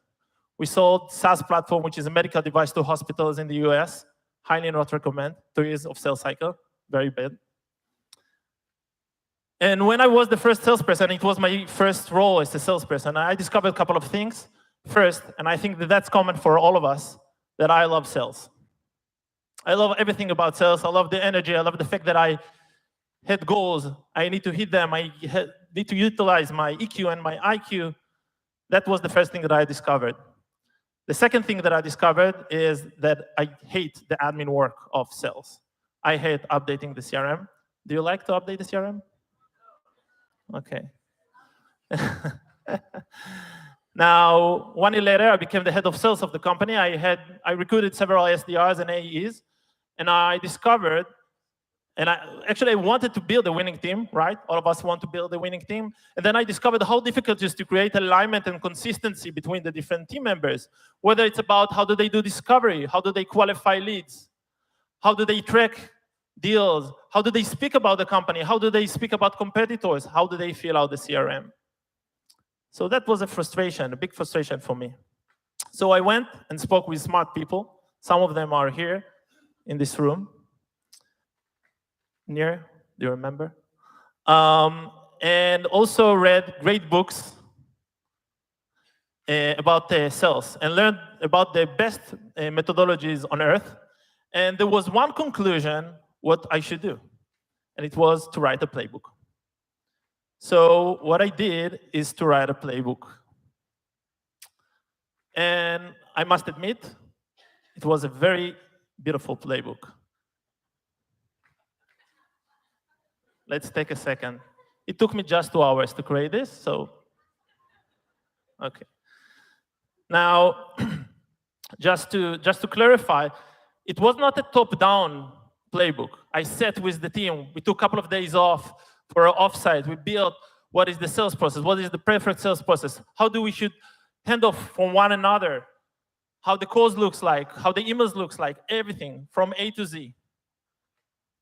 What happened the day after we built the playbook, that was the reality, that nobody used the playbook. Now, I started asking myself, how can I build a playbook that people really follow? How can I build a playbook that people really use?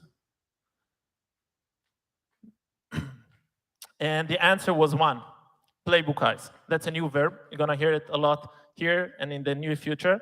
And playbookize is to build a sales team that is fully aligned on the optimal approach to winning customers. It means, how do I take the best practices from my own experience, the best practices of other VP sales, other CROs, other RevOps, from the books, from the sales methodology, and how do I put it into action? 3 main pillars how to playbookize your sales team. First, goes back to the old cliche that says that reps don't do what you expect, they do what you inspect. Do you know that? It's famous in the US. Now, spoiler alert, that's more enforcement coming. And the first thing that we need to do is to delete and change this mindset. Today, the new generation of sellers don't want you to enforce more. They want you to enable. They need to understand what's in it for them in the playbook. How you create a win-win situation. So the first thing is to change the mindset. It's not a playbook that you build to optimize your ambition. It's a playbook that helps them to win more. The second pillar is to make it easy. Let's go back to this one. And the playbook should be one. Now, I remember a couple of months ago, I spoke with a VP sales from New York, and he showed me around 30 to 40 different playbooks. And he was in love with them. And I can hardly believe that his salespeople follow even one of them. So it should be one. So you wrote only one playbook, and then you should make it easy. You should keep it simple. Let's go back to the very famous playbook, which is one line, one pill once a day. And that's not a playbook about revenue. It's not a playbook about sales. It's a playbook about our health. How many people do you think follow the playbook after 2 months, 3 months? So don't imagine and don't think that your 30 pages, 20 pages, and even 10 pages playbook will be adopted. Keep it simple.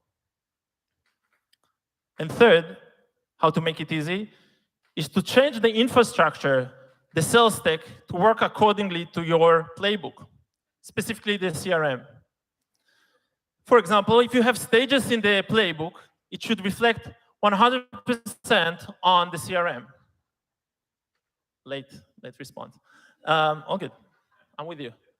No redundant fields, and that's a very regular struggle for RevOps, right? No redundant fields, because then people won't fill out the CRM. The calls, the different calls should be aligned with the playbook, should be aligned with the CRM. And folks, mandatory fields do not work. We all know that. So the first pillar was to change the mindset and to enable and not to enforce. The second pillar was to make it easy. Now, very late response. Okay, we're improving. So now the third pillar is to see it works. So we built a playbook. Now we need to measure it. We need to measure the adoption of the playbook. How do we do it? We can speak about that later on coffee. But we need to measure the adoption. And then we also need to compare it with the performance of the sales team. Surprise, maybe some of your best performers do not follow the playbook. It doesn't mean that they are wrong. It means you have a problem with your playbook. If you won't measure it, you won't know it. And then you measured it, compare it with the performance. Now you need to improve it. And that's an ongoing process. It's never-ending process. How to improve it all the way. Now you, as sales leader, understood it works. Once again, it's not enough. You need to show it works. If we go back to the mindset that we need to change, so now we need to show our people, the salespeople, that it works. That it's a win-win situation for them. Otherwise, they won't follow it. So let's sum up. The 3 pillars of playbookizing is to enable and not to enforce, to make it easy, and to show it works. That is my mission. To ensure sales team win more. And actually, this is what we are bothered in WinAI.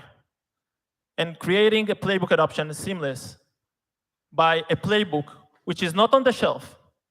It's just in front of your salespeople every day in every call. The right agenda on the right side of the screen. If it's discovery, discovery. If it's demo, demo. Negotiation, closing. But not only this, we also help them with our AI engine to follow it and to make sure that they are covering it. So make sure the playbook is adopted. And I said it should be a win-win situation, right? So that was mainly the value for you, making sure that they are working and covering everything you want them to cover. But salespeople hate to update the CRM, hate to take notes. They don't do it. If they do it, they are suffering. So what we know to do in order to help them is to take the notes automatically, connect it with the right talking point, and then to push everything to the CRM seamlessly.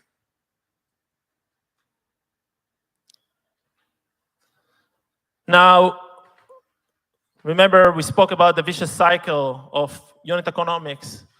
If there was one thing that you can do in order to break this vicious cycle, if there was one thing, how to win in time of recession, if there was one thing you can do in this new reality, it should be Playbook-ized. Thank you.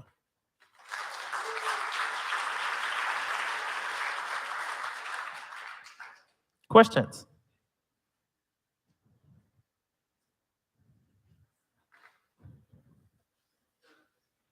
Yes. How does it work? With AI. You're from the Shatul.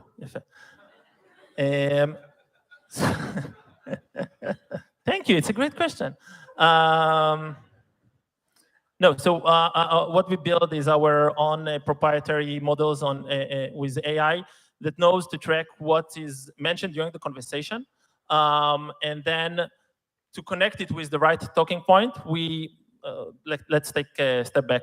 So we help the sales leaders to build the right playbook based on different sales methodologies and different leaders from the industry. And then when you have the right playbook, based on our algorithms, we know how to track things that were mentioned during the conversation, and first to see that people mentioned that. And it's not a script. Sometimes people think that that's a script. We don't believe that sales, not all of the sales should be scripted. It should be a fluent conversation. So we built several algorithms that know to track fluent conversation and to understand the context of the conversation. And then we also have integration to the CRM, HubSpot, and Salesforce, and everything is pushed automatically there. Noah.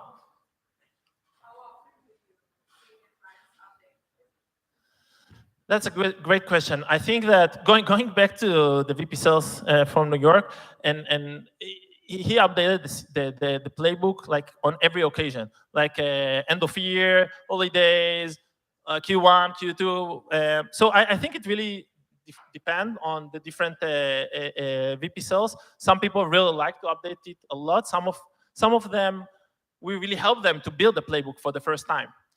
So it really depends. There's no one answer. I don't see nothing, sorry. Oh, go ahead. How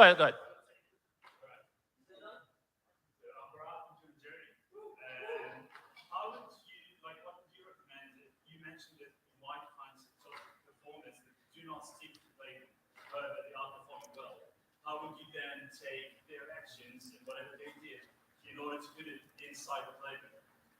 So I think that, as I said, the first thing is to measure, because sometimes it's really hard to improve without measuring. I think today we have great platforms that give you visibility to what happens during conversation. Recording calls became, that's common today. That's fine. So now it's easier to understand what works well for them. I think that what is still difficult is to put it into action. And once again, not to enforce people to do it, but engage people to do it and enable that. So I think see what works for them. Try to see what is the structure around it, combine it with sales methodologies, and put it into action, and once again, measure again.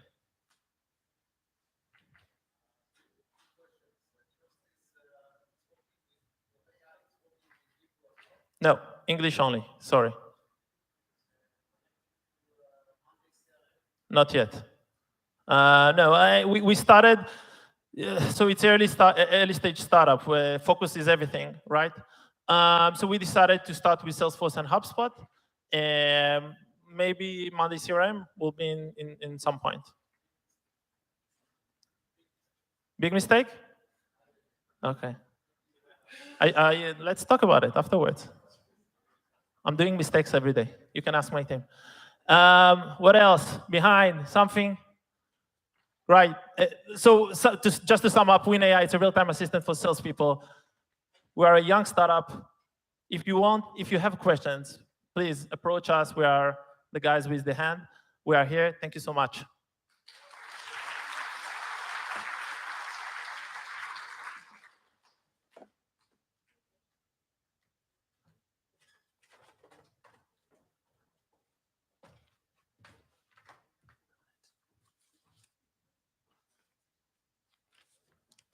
Thank you, Eldad. And thank you for not moving the microphone up, because you're very tall. So, all right.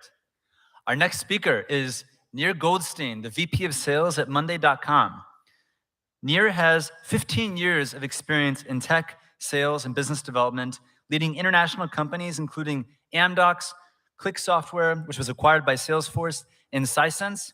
He currently leads the international sales group at Monday, distributed in Sydney, London, and Tel Aviv. In this role, he's responsible for rapidly scaling the company's sales efforts in EMEA and APAC while opening new markets in these territories. Nir is going to be speaking about from growth to efficiency, adapting sales teams to economic changes. And one interesting fact about Nir is that you should never cold call him, okay? So Nir, please come up, okay? It's a beautiful day. Sky falls, you feel like it's a beautiful day. So let it get away on the road. Thank you, Michael. So speaking after Eldad, it's not my first time speaking in a convention after Eldad, and it's always challenging. I'll do my best. So I'm going to speak today about turning sales organizations from growth focus to efficiency. And I want to share a little bit about what we've done in Monday and what we're still doing in order to adapt to the new reality, the new economy. A little bit about me. I'm 41 years old. I'm an industrial engineer from Tel Aviv University. I'm only doing SaaS sales for the past six and a half years. And in the last 4 years, I've been leading the international sales group at Monday.com. Today, around more than 160 people across Tel Aviv, London, Sydney, Singapore, and Tokyo. So let's talk about the last few years and what tech companies and sales organizations have experienced during those years and the tremendous growth that we have all seen in the past 4 to 5 years. This is how it looked like for us, for the sales organization at Monday.com. So between 2018 to 2021, and because we're a public company, I took a slight offset back. We grew from 0 to more than $100 million in ARR, in new ARR a year. We experienced triple-digit growth year over year. And I don't think we're unique. Many tech companies, many sales organizations have experienced a similar journey. But that journey had a lot of implications. One of them, for example, is the headcount. We grew the headcount from 25 people at 2018 to more than 300 people last year. We're now nearly 400 people. And that drew our focus into growth. So mostly what I was focused about in the last few years was around hiring and hiring processes and onboarding new reps and opening new offices that we've done each and every year. So that's what we were focusing about in the last few years, but now the economy is different and the situation is different and we need to adapt. So when in times of growth, or almost growth-only mode, you're mostly focusing on getting your team bigger, getting more leads, hiring many more people, onboarding them, and getting them successful. Now, many sales organizations and companies are focusing around efficiency, about getting your team better, or more specifically about efficient growth. Keep on growing, but do it efficiently, do it with a right unit economics in place. So in the next few slides, I'll try to share with you simple steps that we have taken and we're still working on to do that transition, to do that adaptation. But before I do, I want to maybe share here a little bit about what sales groups should expect to see on times of economic slowdown. So the first thing is you should expect a similar demand. Usually, you would see a similar number or similar volume of prospects or organizations that would show interest in your product or your service. It is important for some of next steps I'm going to talk about. But most companies don't see a drop in the top of the funnel. I think some of the previous speakers have talked about it, but many companies, including most of our companies here, would drop the marketing budget and their budget spend. So acquiring new leads is tougher. We should see longer sales cycles. It's getting harder and harder to convince the prospects to spend their money and to get deals across the line. We see more approvers on smaller amounts than ever. So need to work harder to convince more people on the prospect side to get deals across the lines. We see win rates drop. We see smaller initial deals because companies they try not to commit to high amounts to begin with. They rather start small and grow when they see the value. And lastly, just like you would see in companies, times like that there's a greater differentiation between the top achievers, in the top sales reps, and the average and even the low performers. So how can you make your sales team more efficient? What we are doing internally in Monday with simple steps in order to become more and more efficient and change our mindset from growth to efficiency. Well, it starts by adjusting our KPIs, adjusting our measurements. We want to start measuring not only growth, but also efficiency. And when we looked into our KPIs, when the economy started changing 8, 10 months ago, we've noticed that almost all of the KPIs, at least the top KPIs we used to follow, were only growth-oriented. So I guess that most sales organizations here are measuring ARR, right? Measuring only ARR is a growth KPI. Are you measuring, or we weren't measuring the ARR per lead. We weren't measuring the ARR per rep. We weren't measuring the ARR per head for every region, for every channel, for every segment. Okay, we didn't know all those statistics. We only knew how much ARR what's the top line, but we didn't know how much it cost us to generate that. If you look at your existing client base, we drive a lot of ARR from our existing customers. And we were only measuring expansions ARR in sales. We didn't look at NDR, net dollar retention. We didn't look on how much we're spending on an amazing account that is growing, but maybe it requires an account manager and a CSM, an implementation consultant, and a lot of resources. We weren't taking those parameters into account. We are looking, especially as a public company, on the revenue and on the ARR. But within sales, we didn't measure cost. We didn't measure margin. And why all of those are important? Within sales, I'm not talking as a company, I'm talking within the sales group. Why are these important? Because we wanted to identify those areas of inefficiencies. And with those areas, either to improve them and operate better, or to reallocate resources and shift resources. So take, for example, areas that we weren't efficient on the ARR per lead.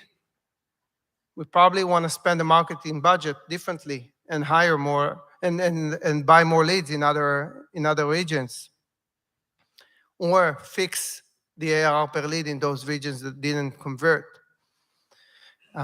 We want to maybe consider shifting people from working on new business to working on expansions because it's more cost efficient for us. When growing my headcount, I'm not only looking now at offices that generate the highest amounts of ARR, I'm also considering what's the cost of hiring and maintaining a rep or a person in any office. Some of our offices that are not on the top of the ARR generation are way cheaper. So for me as a company or as a sales organization, it's way more efficient or profitable to go in certain areas and not in others. But we didn't really know that when we measured only growth. So start by measuring and looking at the full picture and not only the growth KPIs, and in sales, we have a tendency to look at growth KPIs. The second thing is going back to sales basics. And let me tell you a little bit, a short story about what we have noticed in Monday. 8 to 10 months ago, when the economy started shifting, we've noticed something very unique. We've noticed that we have a drop in the win rate of mid-sized deals. The small deals we were still winning as we used to. The large deals we were still winning as we used to. But we saw a drop in the win rate around the mid-sized deals, and we wonder why. We started looking into that, and what we realized is that the small deals weren't really impacted by economy. It wasn't significant amount that companies stopped the buying process. The large deals were very carefully managed by both sides, both us and the prospects. Budgets were allocated in advance. We and the prospects, we built a case study together, a business case, and we had executive sponsorship from both sides. And we really managed the deal carefully. But we didn't do it in times of growth for the mid-sized deals because we didn't need to. We were winning them regardless. And suddenly we didn't. And that made us realize even deeper, we got to a deeper understanding that none of our sales reps have sold through times of recession. Our entire sales organization are people who are used to selling times of growth. And that would make us, going deeper and deeper into sales basics. And I'm not gonna surprise any of you with what you're gonna see here. We are taking care of deeper qualification because demand, as I said before, demand stays the same. You will see the same volume of prospects. You would see the same volume of leads or opportunities, but much fewer of them would get across the line and become customers. So you need to work with your people on deeper qualification. Deeper discovery and deal planning. Some of my reps weren't used to have a really deep discovery on a mid-sized deal. They were used to getting it across the line regardless. And now reality is different. And that's, by the way, one of the reasons why you see differentiation between top achievers and the average reps.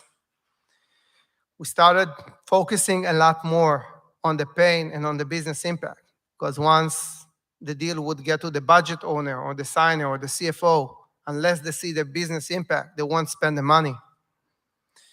We started putting a lot more emphasis on demonstrating values, enabling champion to address many more objections within the organization.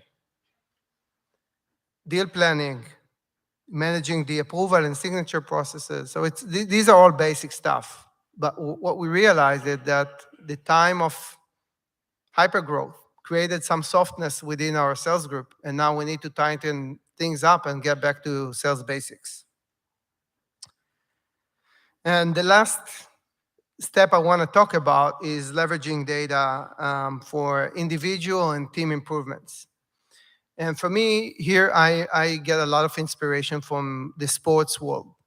So if you look at how different sports are leveraging data in order to drive team and individual improvement, for me, it's inspiring. If you look at for example, football or soccer, 2 or 3 decades ago, there were only teams were only keeping very basic statistics about players. Take midfielders, take attackers. We knew how many goals they're scoring, maybe how many passes they've passed to get someone to score, and that's it. If you look at the football world today, data have transitioned the world completely. On any player out there, you would know how many forward passes they have, and what's their, how much they run in every game, and how much they dribble, and what's their scoring efficiency, and so on. And it really boosted the performance of teams and individuals. But what we realized is that at least in Monday, we felt that we're not leveraging data as much as professional athletes.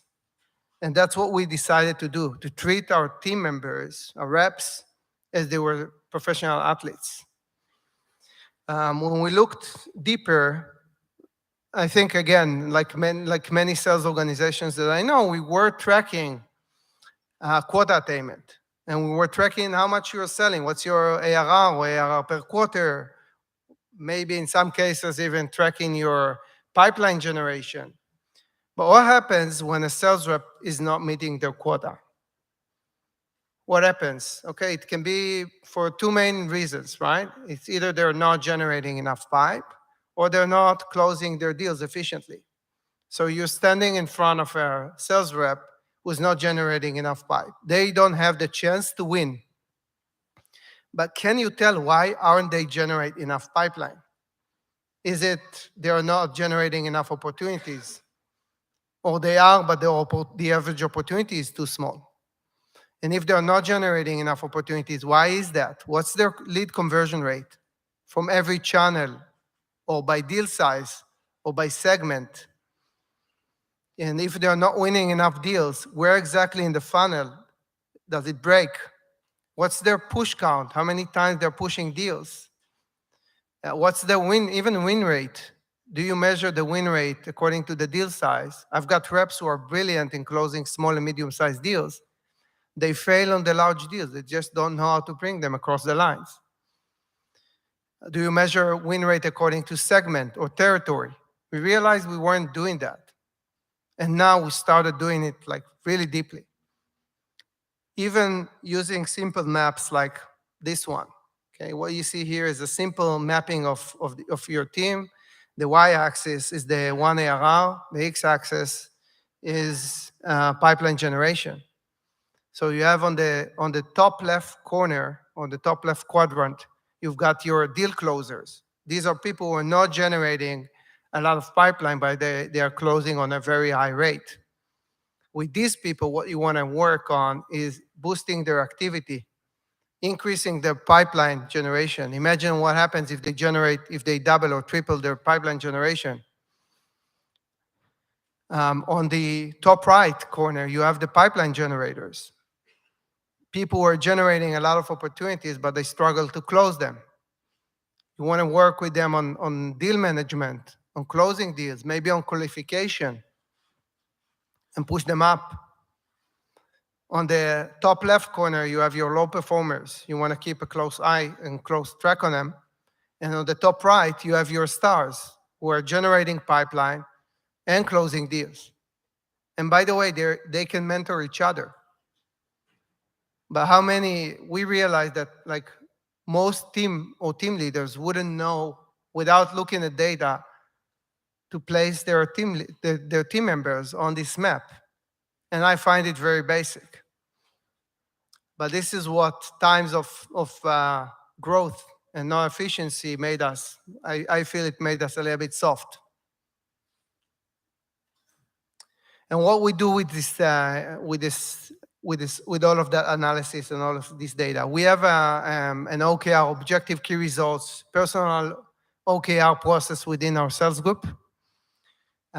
We identify every quarter 2 or 3 areas of weaknesses that we want to work with each individual and also teams, by the way. We set a tracking cadence every week, every 2 weeks. We defined a very clear improvement training plan with clear and numeric goals. And we set either by coaching or by training sessions, how to train the people around those weaknesses. We highly involved our enablement, and we're involving our mentors. And we're also reviewing it every quarter, and we tying it up to our comp plan. So in order to be an overachiever, it's not only about delivering your ARR or your quota targets, you also need to show improvement and long-term improvement in your sales skills. So that's it. These are the 3 steps, simple steps that we are doing within the company in order to make the very hard transition between growth to growing efficiently. And now happy to take questions.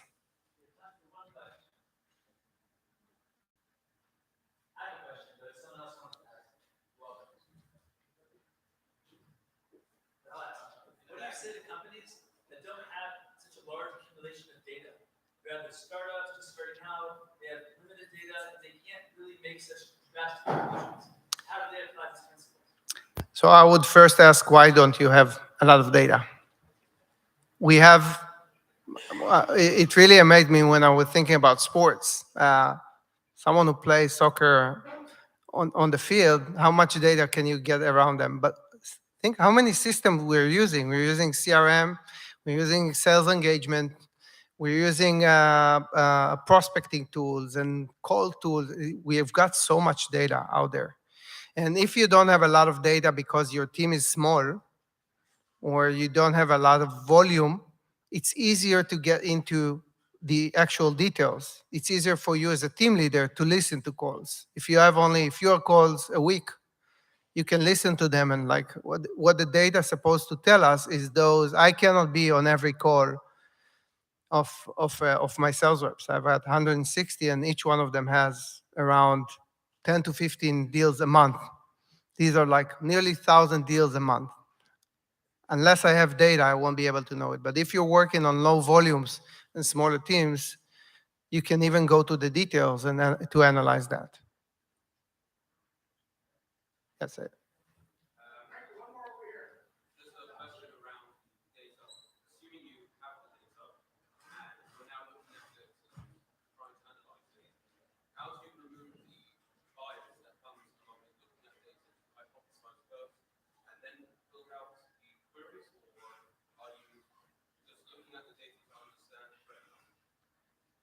Look, data, there's entire world that we can, we both worked in a data company, data analytics company before.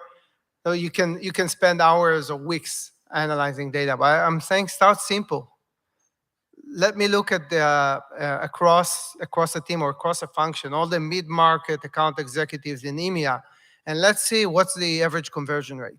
And let's see who falls below. And if you push those low performers to the average, you know what happens to the average? It goes up. So start with the simple things. You know, the simple areas that it's not that hard to identify those weaknesses for those low performers. Start simple.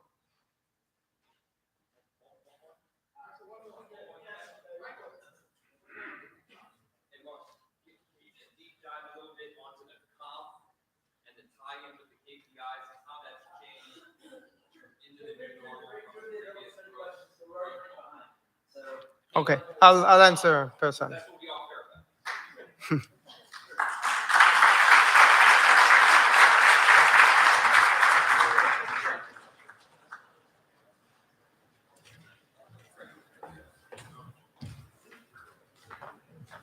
Thank you, Nir. Another round of applause. Yeah. All right. Our next speaker, let me just play with this. Why is this not working? Huh. Is there a battery problem? That's weird. Okay, there we go. Awesome. Our next speaker is Roni Vekselman, who's the VP of Marketing at Optimove. Okay? Roni has over 10 years of marketing experience, specifically focusing on the intersection of sales and marketing to streamline processes across regions and businesses. Roni holds a BA in Business Administration and Sociology from Tel Aviv University and an MBA from UCLA. A fun fact about Roni, which you cannot tell from his impeccable Hebrew, is that he made Aliyah from Peru 15 years ago. So Roni, please come up. Pasito a pasito, suave suavecito, nos vamos pegando poquito a poquito. Cuando tú me besas con esa destreza, yo que eres malicia con delicadeza. Pasito a pasito, suave suavecito, nos vamos pegando poquito a poquito. Okay, is this there we go. I'm going to try to do the cool trick that you put the computer here and it doesn't fall. Good. But this is not the right presentation. So we're going to try to find it. Oh, it's not. Is it here? Yeah, that's it. Next one. So we'll freestyle without the slides, or maybe it's after it. Hold on with one. Don't record this. This is not the part you should be recording. This is the part you edit out.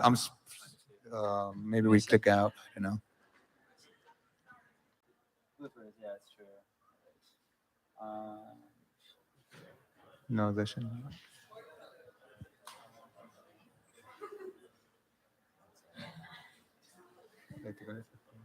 One second. Yeah, no, I need to like connect to my computer. No, yeah. All right, 1 second. That's what I'm gonna do. Let me connect to my hotspot, the internet.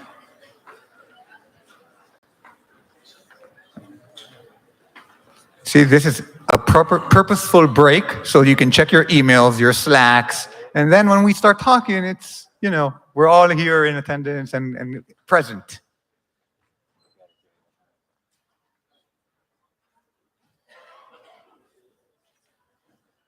There we go. Yeah.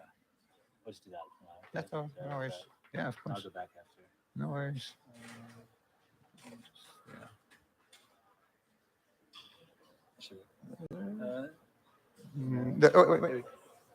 Wait. There we go. There we go. All right. Cool. Awesome. Apologies for that, folks. Hopefully it's okay.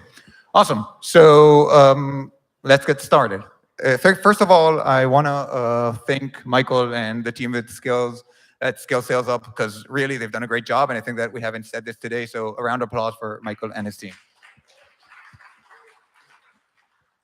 Now, I want to say how honored I am to be on this stage and to talk about this subject, which is something I've actually been working on for 10 years here or there in different roles in marketing. And the reason this is such an important subject is because usually in many places, and maybe in your companies, marketing and sales, although they want to say that they're friends, they actually play like cats and dogs. They bicker, they fight, they point fingers at each other, they bark or they meow at each other, I guess.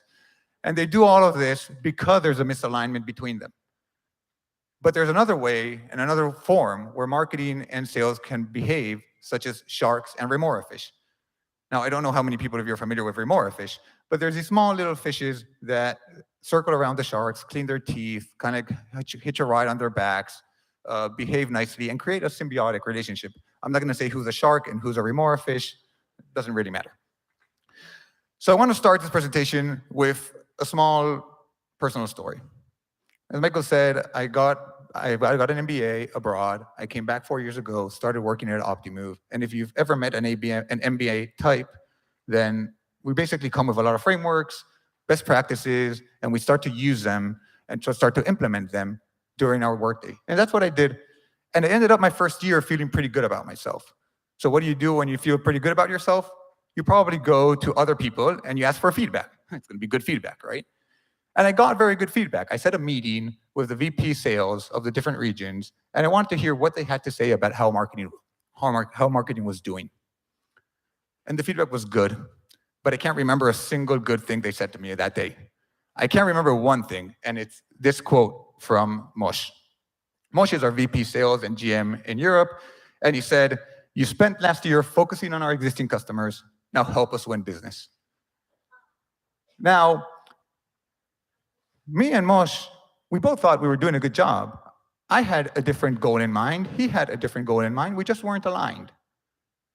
And this stuck with me for the last 3 years, and it has been driving the way that we approach marketing and sales and the collaboration between the two teams at Optimove over the past 3 years. So how did we become more like sharks and remora fish and stop bickering like cats and dogs? We did 5 things. We aligned on goals. We chose our audiences carefully. We collaborated on processes.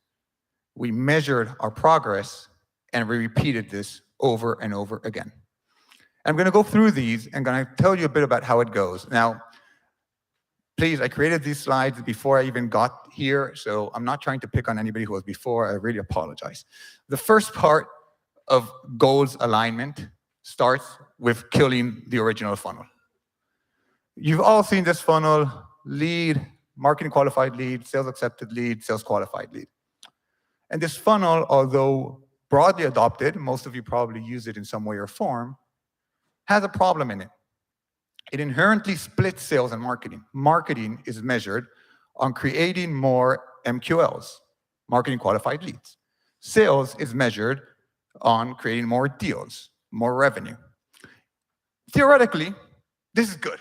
More leads, more opportunities to close more dinner, more opportunities to close more money, more revenue. In practice, what happens is that eventually one side will start blaming the other for poor performance. I'll start because I'm a marketer. I'll say, sales, you guys are just not choosing the right leads to follow up on, or you're not following up fast enough. You need 5 minutes to follow up on the lead, and you're spending 72 hours before you even get there. Sales, on the other hand, will say, you guys are just bumping up those numbers. You didn't actually create 1,000 marketing qualified leads. You just marked them as marketing qualified leads.